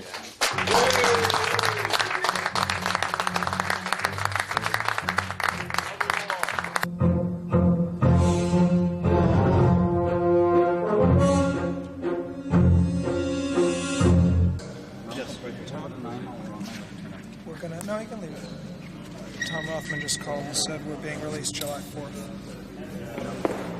We're being released July 4th. Rothman just called. We're the big summer event push movie. They just decided it like an hour ago, and they just. Does that mean we Tom get more just money? called. Not for the budget, but for the promotion. Oh yeah. Or more for post is where you need it. Well, and probably. It will be because it's fait accompli. And I go on record saying this because when they have to get it ready for July 4th, it's going to cost a lot of fucking money. And you heard it here first. Yes.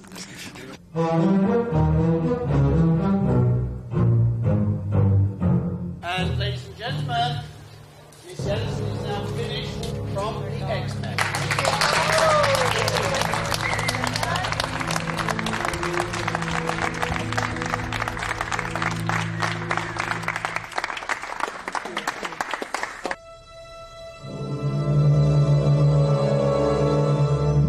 His seriousness about it and his passion for it was something that you weren't going to fool around with.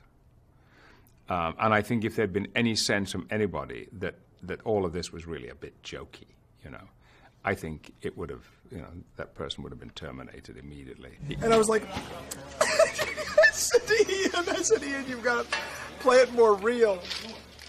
I just need real. I need a real person. He's hanging there with the pot and the helmet, and he's just hanging, and he's just. I'll try it. Oh God. This is your second film with Bryan Singer, right? And my last. Oh! Yeah. And I tell people, I was like, what would you really do if, like, your visor flew off and you accidentally flew off? Like you really would with you see there trying to get slime off of someone's face. Yeah, like what would you do if like a toad guy? A toad guy jumps in jumped in front of you and you stopped him with your telekinesis. Like, I'd go, what the how fuck would you is react that? to that? Just do that. Right, yeah. Oh my God, now I have all kinds of pain.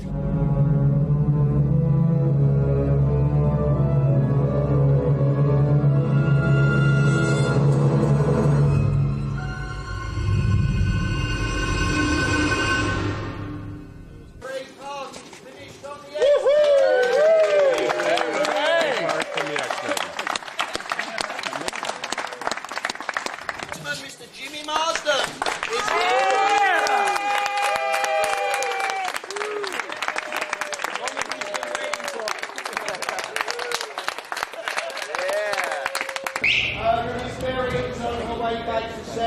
We have a little gift from the X-Men to her for her win the other night. So she'll be here in 2 minutes, and we're going to present her with something from the company.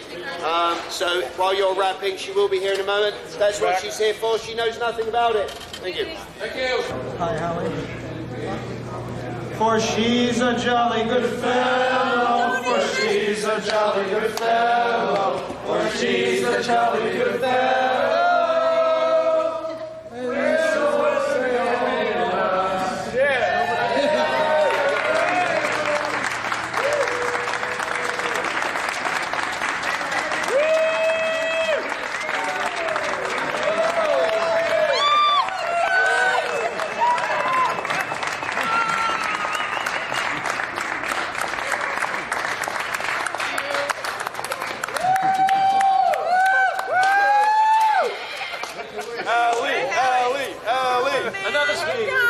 Hallelujah!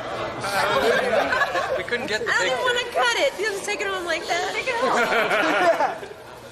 Wow. What? Hey. Who's got the plate? Oh, my finger! Here's her hand. There you go. You able to Oh. practice for your wedding? First cut. I like this. All right, now you gotta eat that piece of chocolate. Yay!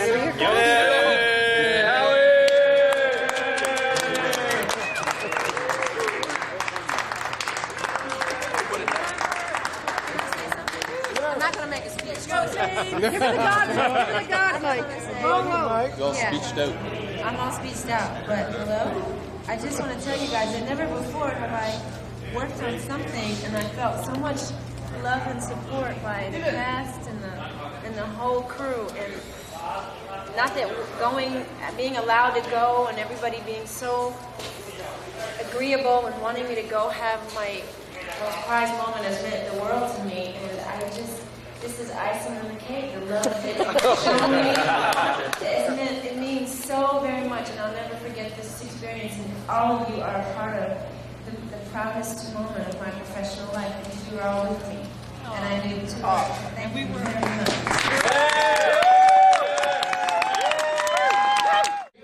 Ladies and gentlemen, Mr. Hugh Jackman.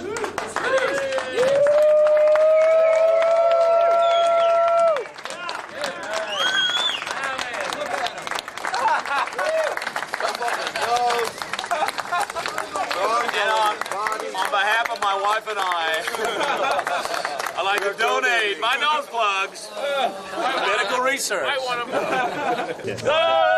That's a wet one. All day for that. Hey, it's just a hug. Sure, That's what you said when you got the part. We'll see you more to go. Yeah. See you tomorrow. Bye-bye, video. Bye.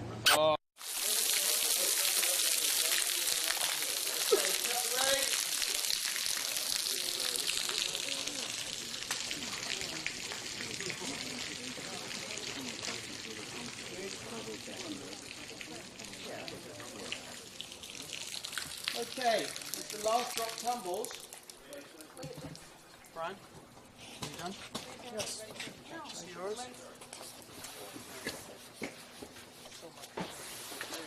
Okay, ladies and gentlemen, that is a wrap on the X-Men in Canada.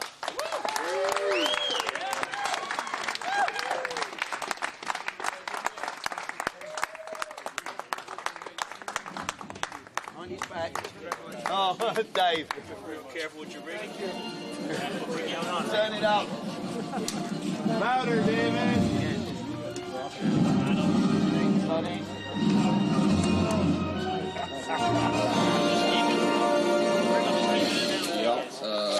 Tom DeSanto. It was great meeting you, and it's wonderful to see you come to the end of your. Well, it is. It's a good feeling. Thanks for making it happen. You made it reality. Real pleasure. Me and 57 other guys. See that? My name? Kevin, thank you. 4 years. Thank you for documenting for all of us. That was such a welcome. Thank you. All right, watch it back. That's all we need again. Another one. 3 down. How many more to go? Yeah, Who knows? exactly. Another notch on the old finder. Yeah, a little. It's 1/2. Little notch on the gun stock. This was March, wasn't it? Yes. This is 3 and 1. This was all. A lifetime. Yeah. And look how we ended. Look I how know. we ended. Right where we started, in the mud. Just like evolution coming out of the muck and mire.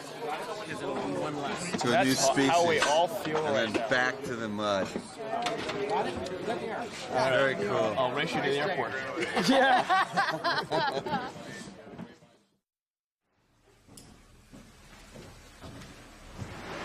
Gene? Gene? You saucy wench? Gene? Thank God. Claw City. Cagney or Lacey? I'm Lacey. I'm proud to be Lacey. She was the badass blonde.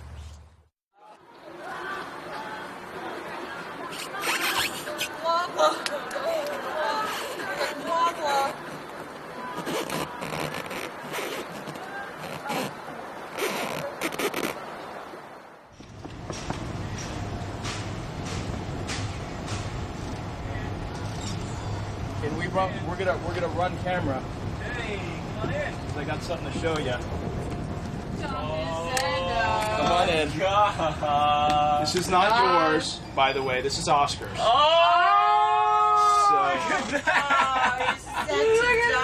That is not yours. That's Oscar's, and you better not take it from him because I won't. I'll have gorgeous. He's got. As soon as I get a whole set.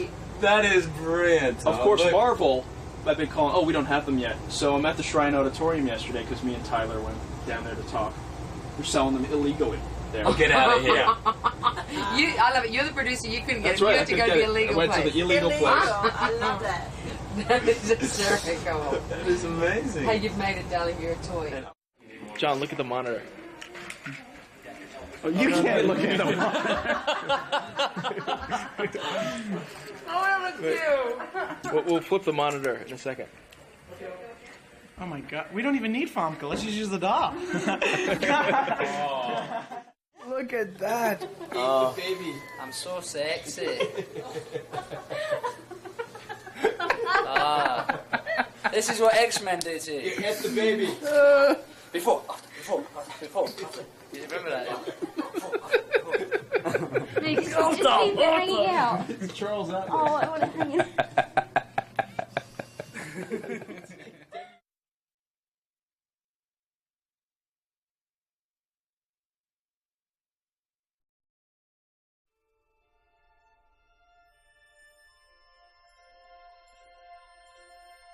I think a version of the movie could have been done 10 or 15 years ago, but not as sophisticatedly and at a greater cost, I imagine. There are things we can do now with visual effects that couldn't be done a long time ago, and ways we can combine physical human beings, organic creatures, with visual effects, extend things and manipulate things, and that's the real challenge here. We're not creating digital characters, and we're not blowing up many buildings. We're really enhancing physical human beings in a way, actual real creatures, real actors, real people. You know, I really think the major responsibility of a visual effects supervisor is to help the director tell the story. Just like production designers and cinematographers, we have to work with the director to make sure that the story the director's trying to tell and the vision that's being conveyed in the movie is unified and works all together to support that. And I don't think most people think of visual effects supervisors as anything more than technicians. I mean, most people think of us as somebody who says, oh no, you can't do that because that's too bright or that's too dark or we'll never be able to put that together, you can't do that. And in fact, that's an important part of our job, and that part comes from experience. But the part that's critical to what we do is to be able to creatively come up with ideas for sequences that will tell the story. Object we're photographing today, we hope, shooting, is the interior of the torch of the Statue of Liberty after Magneto has installed his machine in the torch. And he's captured Rogue and placed her in the machine. We previously photographed Rogue in front of a blue screen, acting as if she's captured and held in the machine. And we're now about to shoot the machine starting to spin and tearing the skin of the torch apart in the process. So we built a miniature which is a little less than half scale of the real torch, and have a very large mechanism and heavily built hoops, we call them hoops, to tear through a tearaway effects rigged skin. And the skin that'll be behind the hoops will look like the interior of the skin that forms the torch on the Statue of Liberty. This will become the background plate to go behind Rogue, who was shot blue screen. Roll camera. Okay. Action. Action. Roll camera. Hey, action.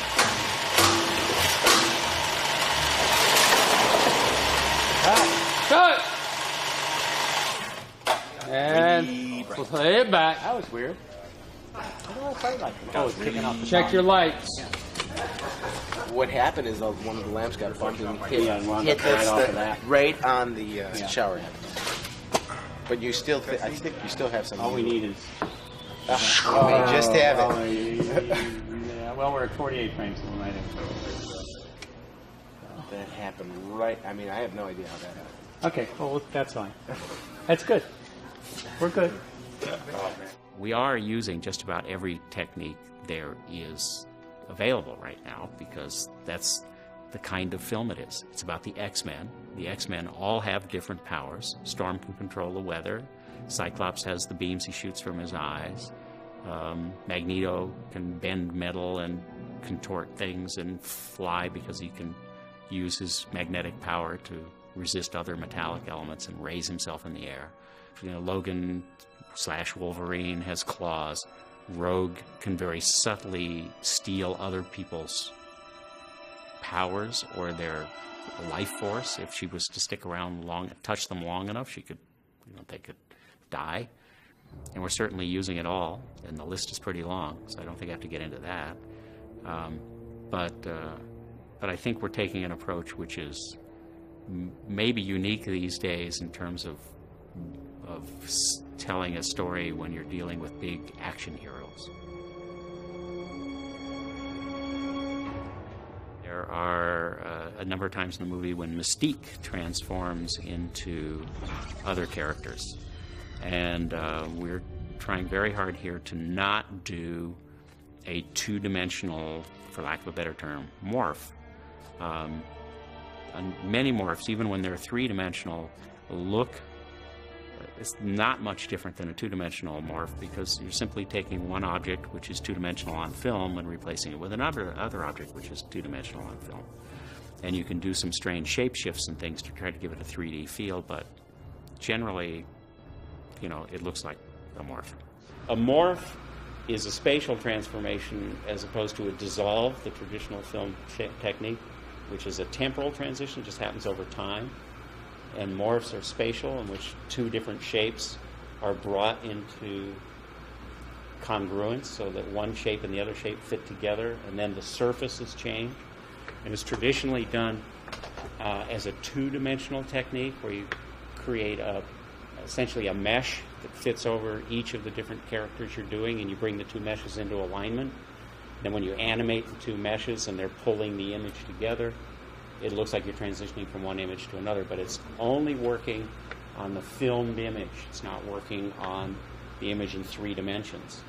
But what we had to do here with Mystique was create an effect, because she grows scales, because she really is Bobby, including his clothes, his wristwatch, his eyeglasses if he had eyeglasses.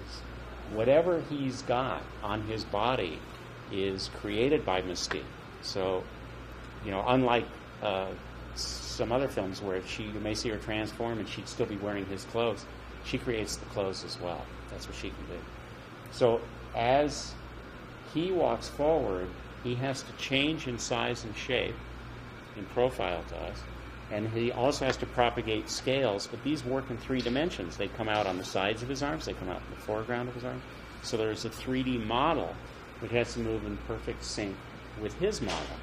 And then his model has to be shape-shifted to match her model. These all have to be brought together. So it's truly, the work is truly being done in 3 dimensions. It's not just working on the film surface. We're creating these people in CG and then using the filmed elements to get us from point A to point B. But in this case, point B is fully CG. The only thing that's not CG at the end of this shot is the hallway. This is our Mystique to Bobby transformation. And here's our database of Bobby. And this is prior to be putting into our track. So this is essentially the effect taking place, our 3D morph. And as we cycle through, only certain pieces of them transform and become Mystique.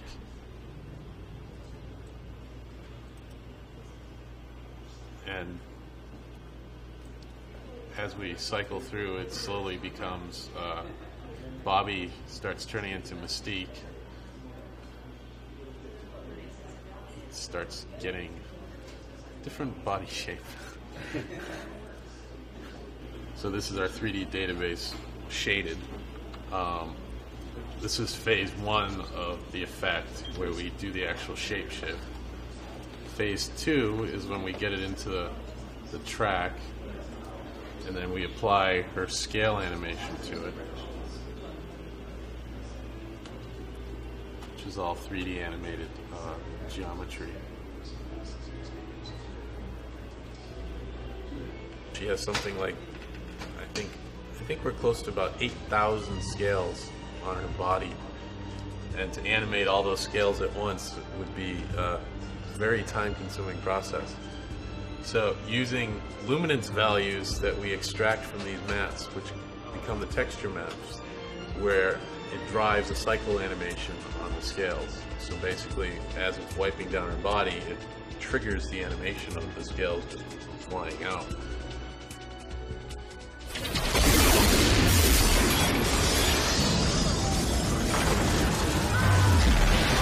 I'm a big fan of practical effects.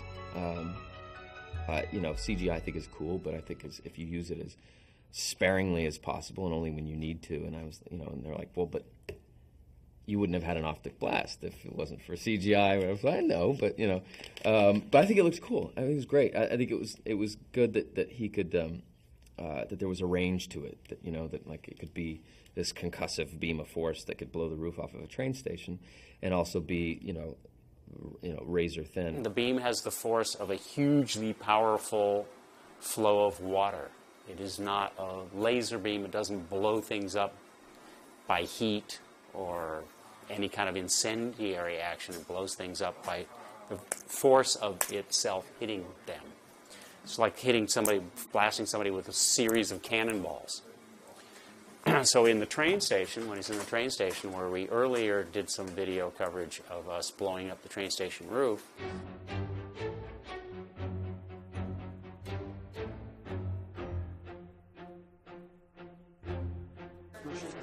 Oh, the suspense. What next?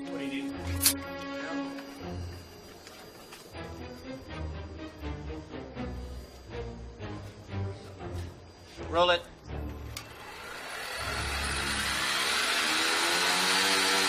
Action!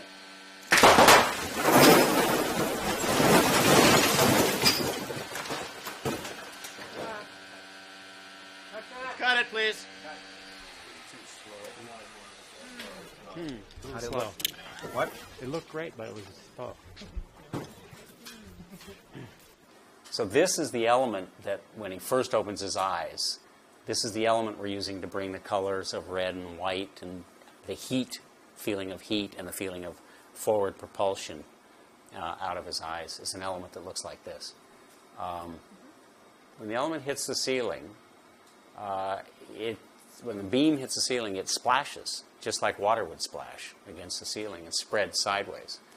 So Teresa and Thad built some geometry to create an artificial ceiling, essentially, and then splash with particle animation.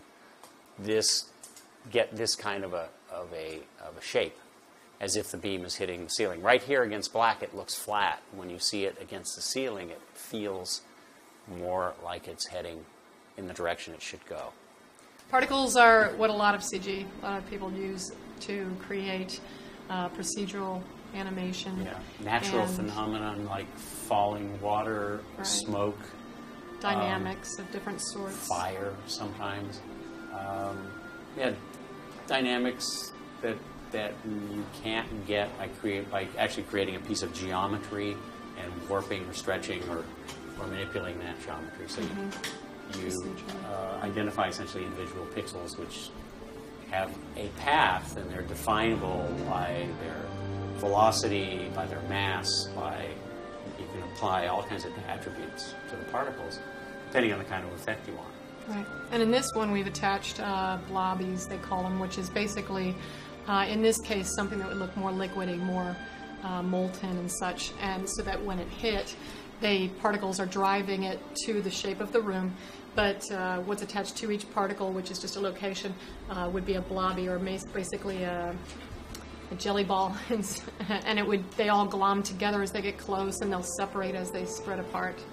And again, just trying to push the idea of liquid. The thing about Mike is he really clicked with Brian on the fact that Mike's effects have always been seamless and real. And you can never tell what's an effect in a Mike Fink movie. And that was the number one concern for us coming in. And he goes, and these claws go in slow motion. This will be the effect shot. Right. And then... And we have a lot of shots where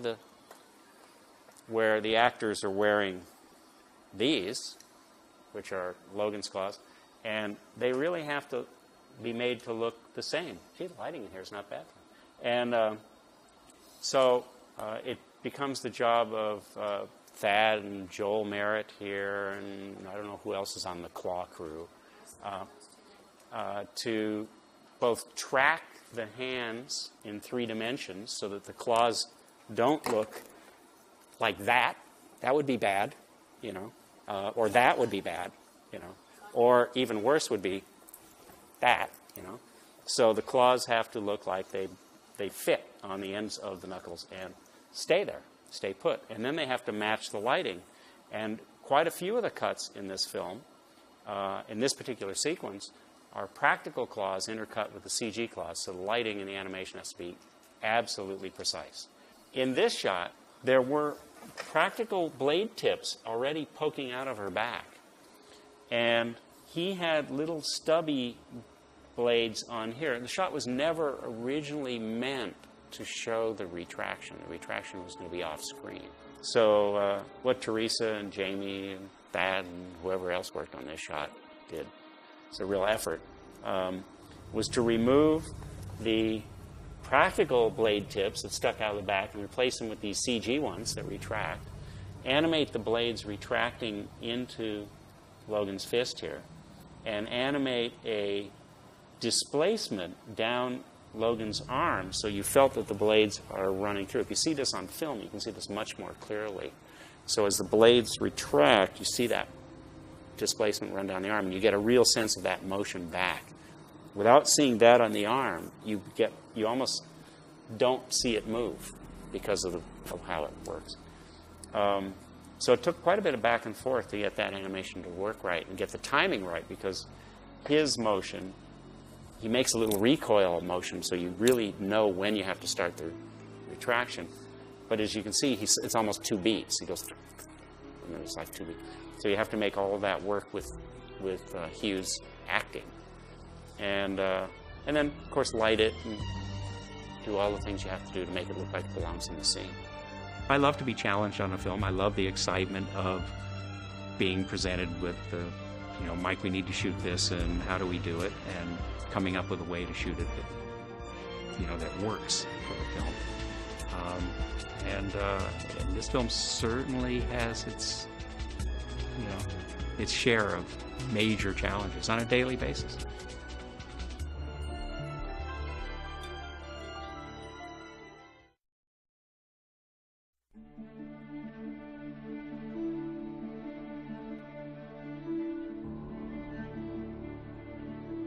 Before we started, even the cameras rolling, I was getting calls from reporters saying, aren't you afraid of doing a comic book movie? You know, nobody's going to do a comic book movie. There had been a couple of dumb ones before. And I just said, well, we think we have a good story. We have good characters. So while we're making the movie, you don't know when you're making a movie. All you're trying to do is make the best movie possible. The problem is that at the end of it, we were so crunched for time, and we had so many visual effects that we were never able to preview the movie. We never had an audience say, oh, we love it, you know, or we hate it, or whatever. So when it went out, we were all scared to death. Nobody knew. And then that opening weekend was so huge. It was like, it was such a fantastic feeling, but because honestly, we didn't know. I was straight off taking a couple of months off holiday, and I was a bit out of shape, and I was straight to the gym. One of the first things I did, I looked at the comic book, and I was like, oh my God, straight to the gym, right? This guy had guns to here, and I was like, oh. and I'd never read them, and Brian didn't want me to read any of the comic books because he didn't want me to come with some sort of two-dimensional cartoony thing, and which I understood. So I just remember being all at sea. I think on the opening night, I looked at it and I looked around, I was like, oh shit, thank God I didn't know how big this character was or how big this... I mean, they'd just blown off $1 million worth of fireworks and the whole thing, and I just come from Australian movies where you're your own stand-in, you basically make your own sandwiches at lunch, and and I think I was a little naive, which was good. I didn't think it was going to be good. I mean, I thought it was going to be fine. When we wrapped, we honestly were so exhausted after that first movie. It was such a... I mean, I think we shot for 5.5 months or something. It was almost 6 months. And, there was no... It was in the winter of Toronto. It was, like, miserable. It was miserably cold. It was... we were having to reshoot everything, and it's hard to gauge what the movie's going to be like, or if it's going to be a good film when you're filming it, this type of movie, because you go in and you shoot maybe a quarter of a page a day against a green screen or a blue screen or something, and you go, well, I hope hopefully that'll cut together fine. But honestly, I wasn't expecting. I thought it was going to be fine, but there were so many things that reeked of this movie has problems. We were terrified. We were terrified that we had jumped into this world and we liked it and loved it, and everyone else would think we were complete nuts, that we were geeks, that we were living on a different planet. What were you smoking? There was, for me, with X-Men 1, I suppose about the same sort of pressure as there was 15 years ago when I first walked onto the bridge of the Enterprise. Perhaps a little bit more 15 years ago because I was less experienced in the matters of film and certainly much less confident in Hollywood. And I was more aware of Star Trek than I had been of X-Men, although I read comic books as a child and over the years actually have become quite enthusiastic. I had some unease about it, partly because I felt that one big significant franchise and one iconic character in an actor's lifetime ought to be enough. But it was the comic books initially that excited me. I enjoyed them so much, and the idea of these characters with these extraordinary mutant abilities. That, plus, finally, Bryan Singer's terrific persuasive powers. Faith in the material, the source material, and faith in Bryan as a director and his filmmaking abilities really proved out. And I think as we progressed with the film, went from the first cut to the second cut, and really the film started to take on a life of its own. By the time we got to the music and scoring, people were really, really excited. The most amazing thing for me, though, I think, was opening day and going out to the Ziegfeld Theater in New York and seeing the lines around the block. And myself and Bryan went up and down the line and just started talking to people. They didn't know who we were. And just the reaction and the anticipation of, geez, I hope they did it right. And, of course, then we get nervous. Then as people came out of the theater and they were happy, and you always had the one core X-Men fan who brought the 8 other people to the movie. And not only was the core X-Men fan happy, but the 8 other people were happy. I was blown away. I really was. I was extremely proud of the first movie. I thought it was the perfect blend of comic book and reality, and it made you care about these characters. And it was like that was the base of the movie, was these characters in the story. For 3 months after I finished X-Men, I was auditioning for films and not getting some, and I got one with Ashley Judd, and I had to audition for it, of course, like everybody else. And on Monday, I turned up on set when X-Men was the 4th highest grossing movie ever, and they were real bloody happy. I wanted to renegotiate, but anyway, they were happy, and it was. And I walked out of my trailer that first day, and there was about 8 paparazzi sort of running down the street chasing me, and that's when I thought, oh, right, okay. It surprised the hell out of me, but that's when I realized that my career had changed, X-Men is going to last. It's going to endure because it's about themes that are that have resonated for decades and will resonate about tolerance, about how we treat each other, how we're going to live.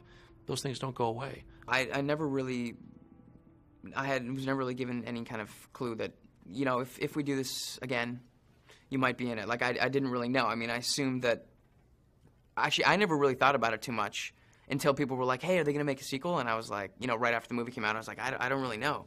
Oh, well, you should be in it because, you know, you and Rogue had this thing and you sent her off, but I think you should be nice to her again. You guys could be like a couple or whatever. So a lot of people were kind of saying that to me, but I was kind of like, oh, yeah, that'd be kind of cool. But I really had no idea. I didn't know. I mean, I was hoping and I was thinking about it and, like, you know, it could definitely work, but I was really given no kind of hint that it would happen. And then sort of while this one kind of became, you know, the script and the rumors started going around, that's when I started to hear, like, oh yeah, maybe you might be in this one. But first time around, I had no idea. It was kind of like, if it does, you know, if I'm in the second one, that'd be great. But if not, you know, it was just a good time.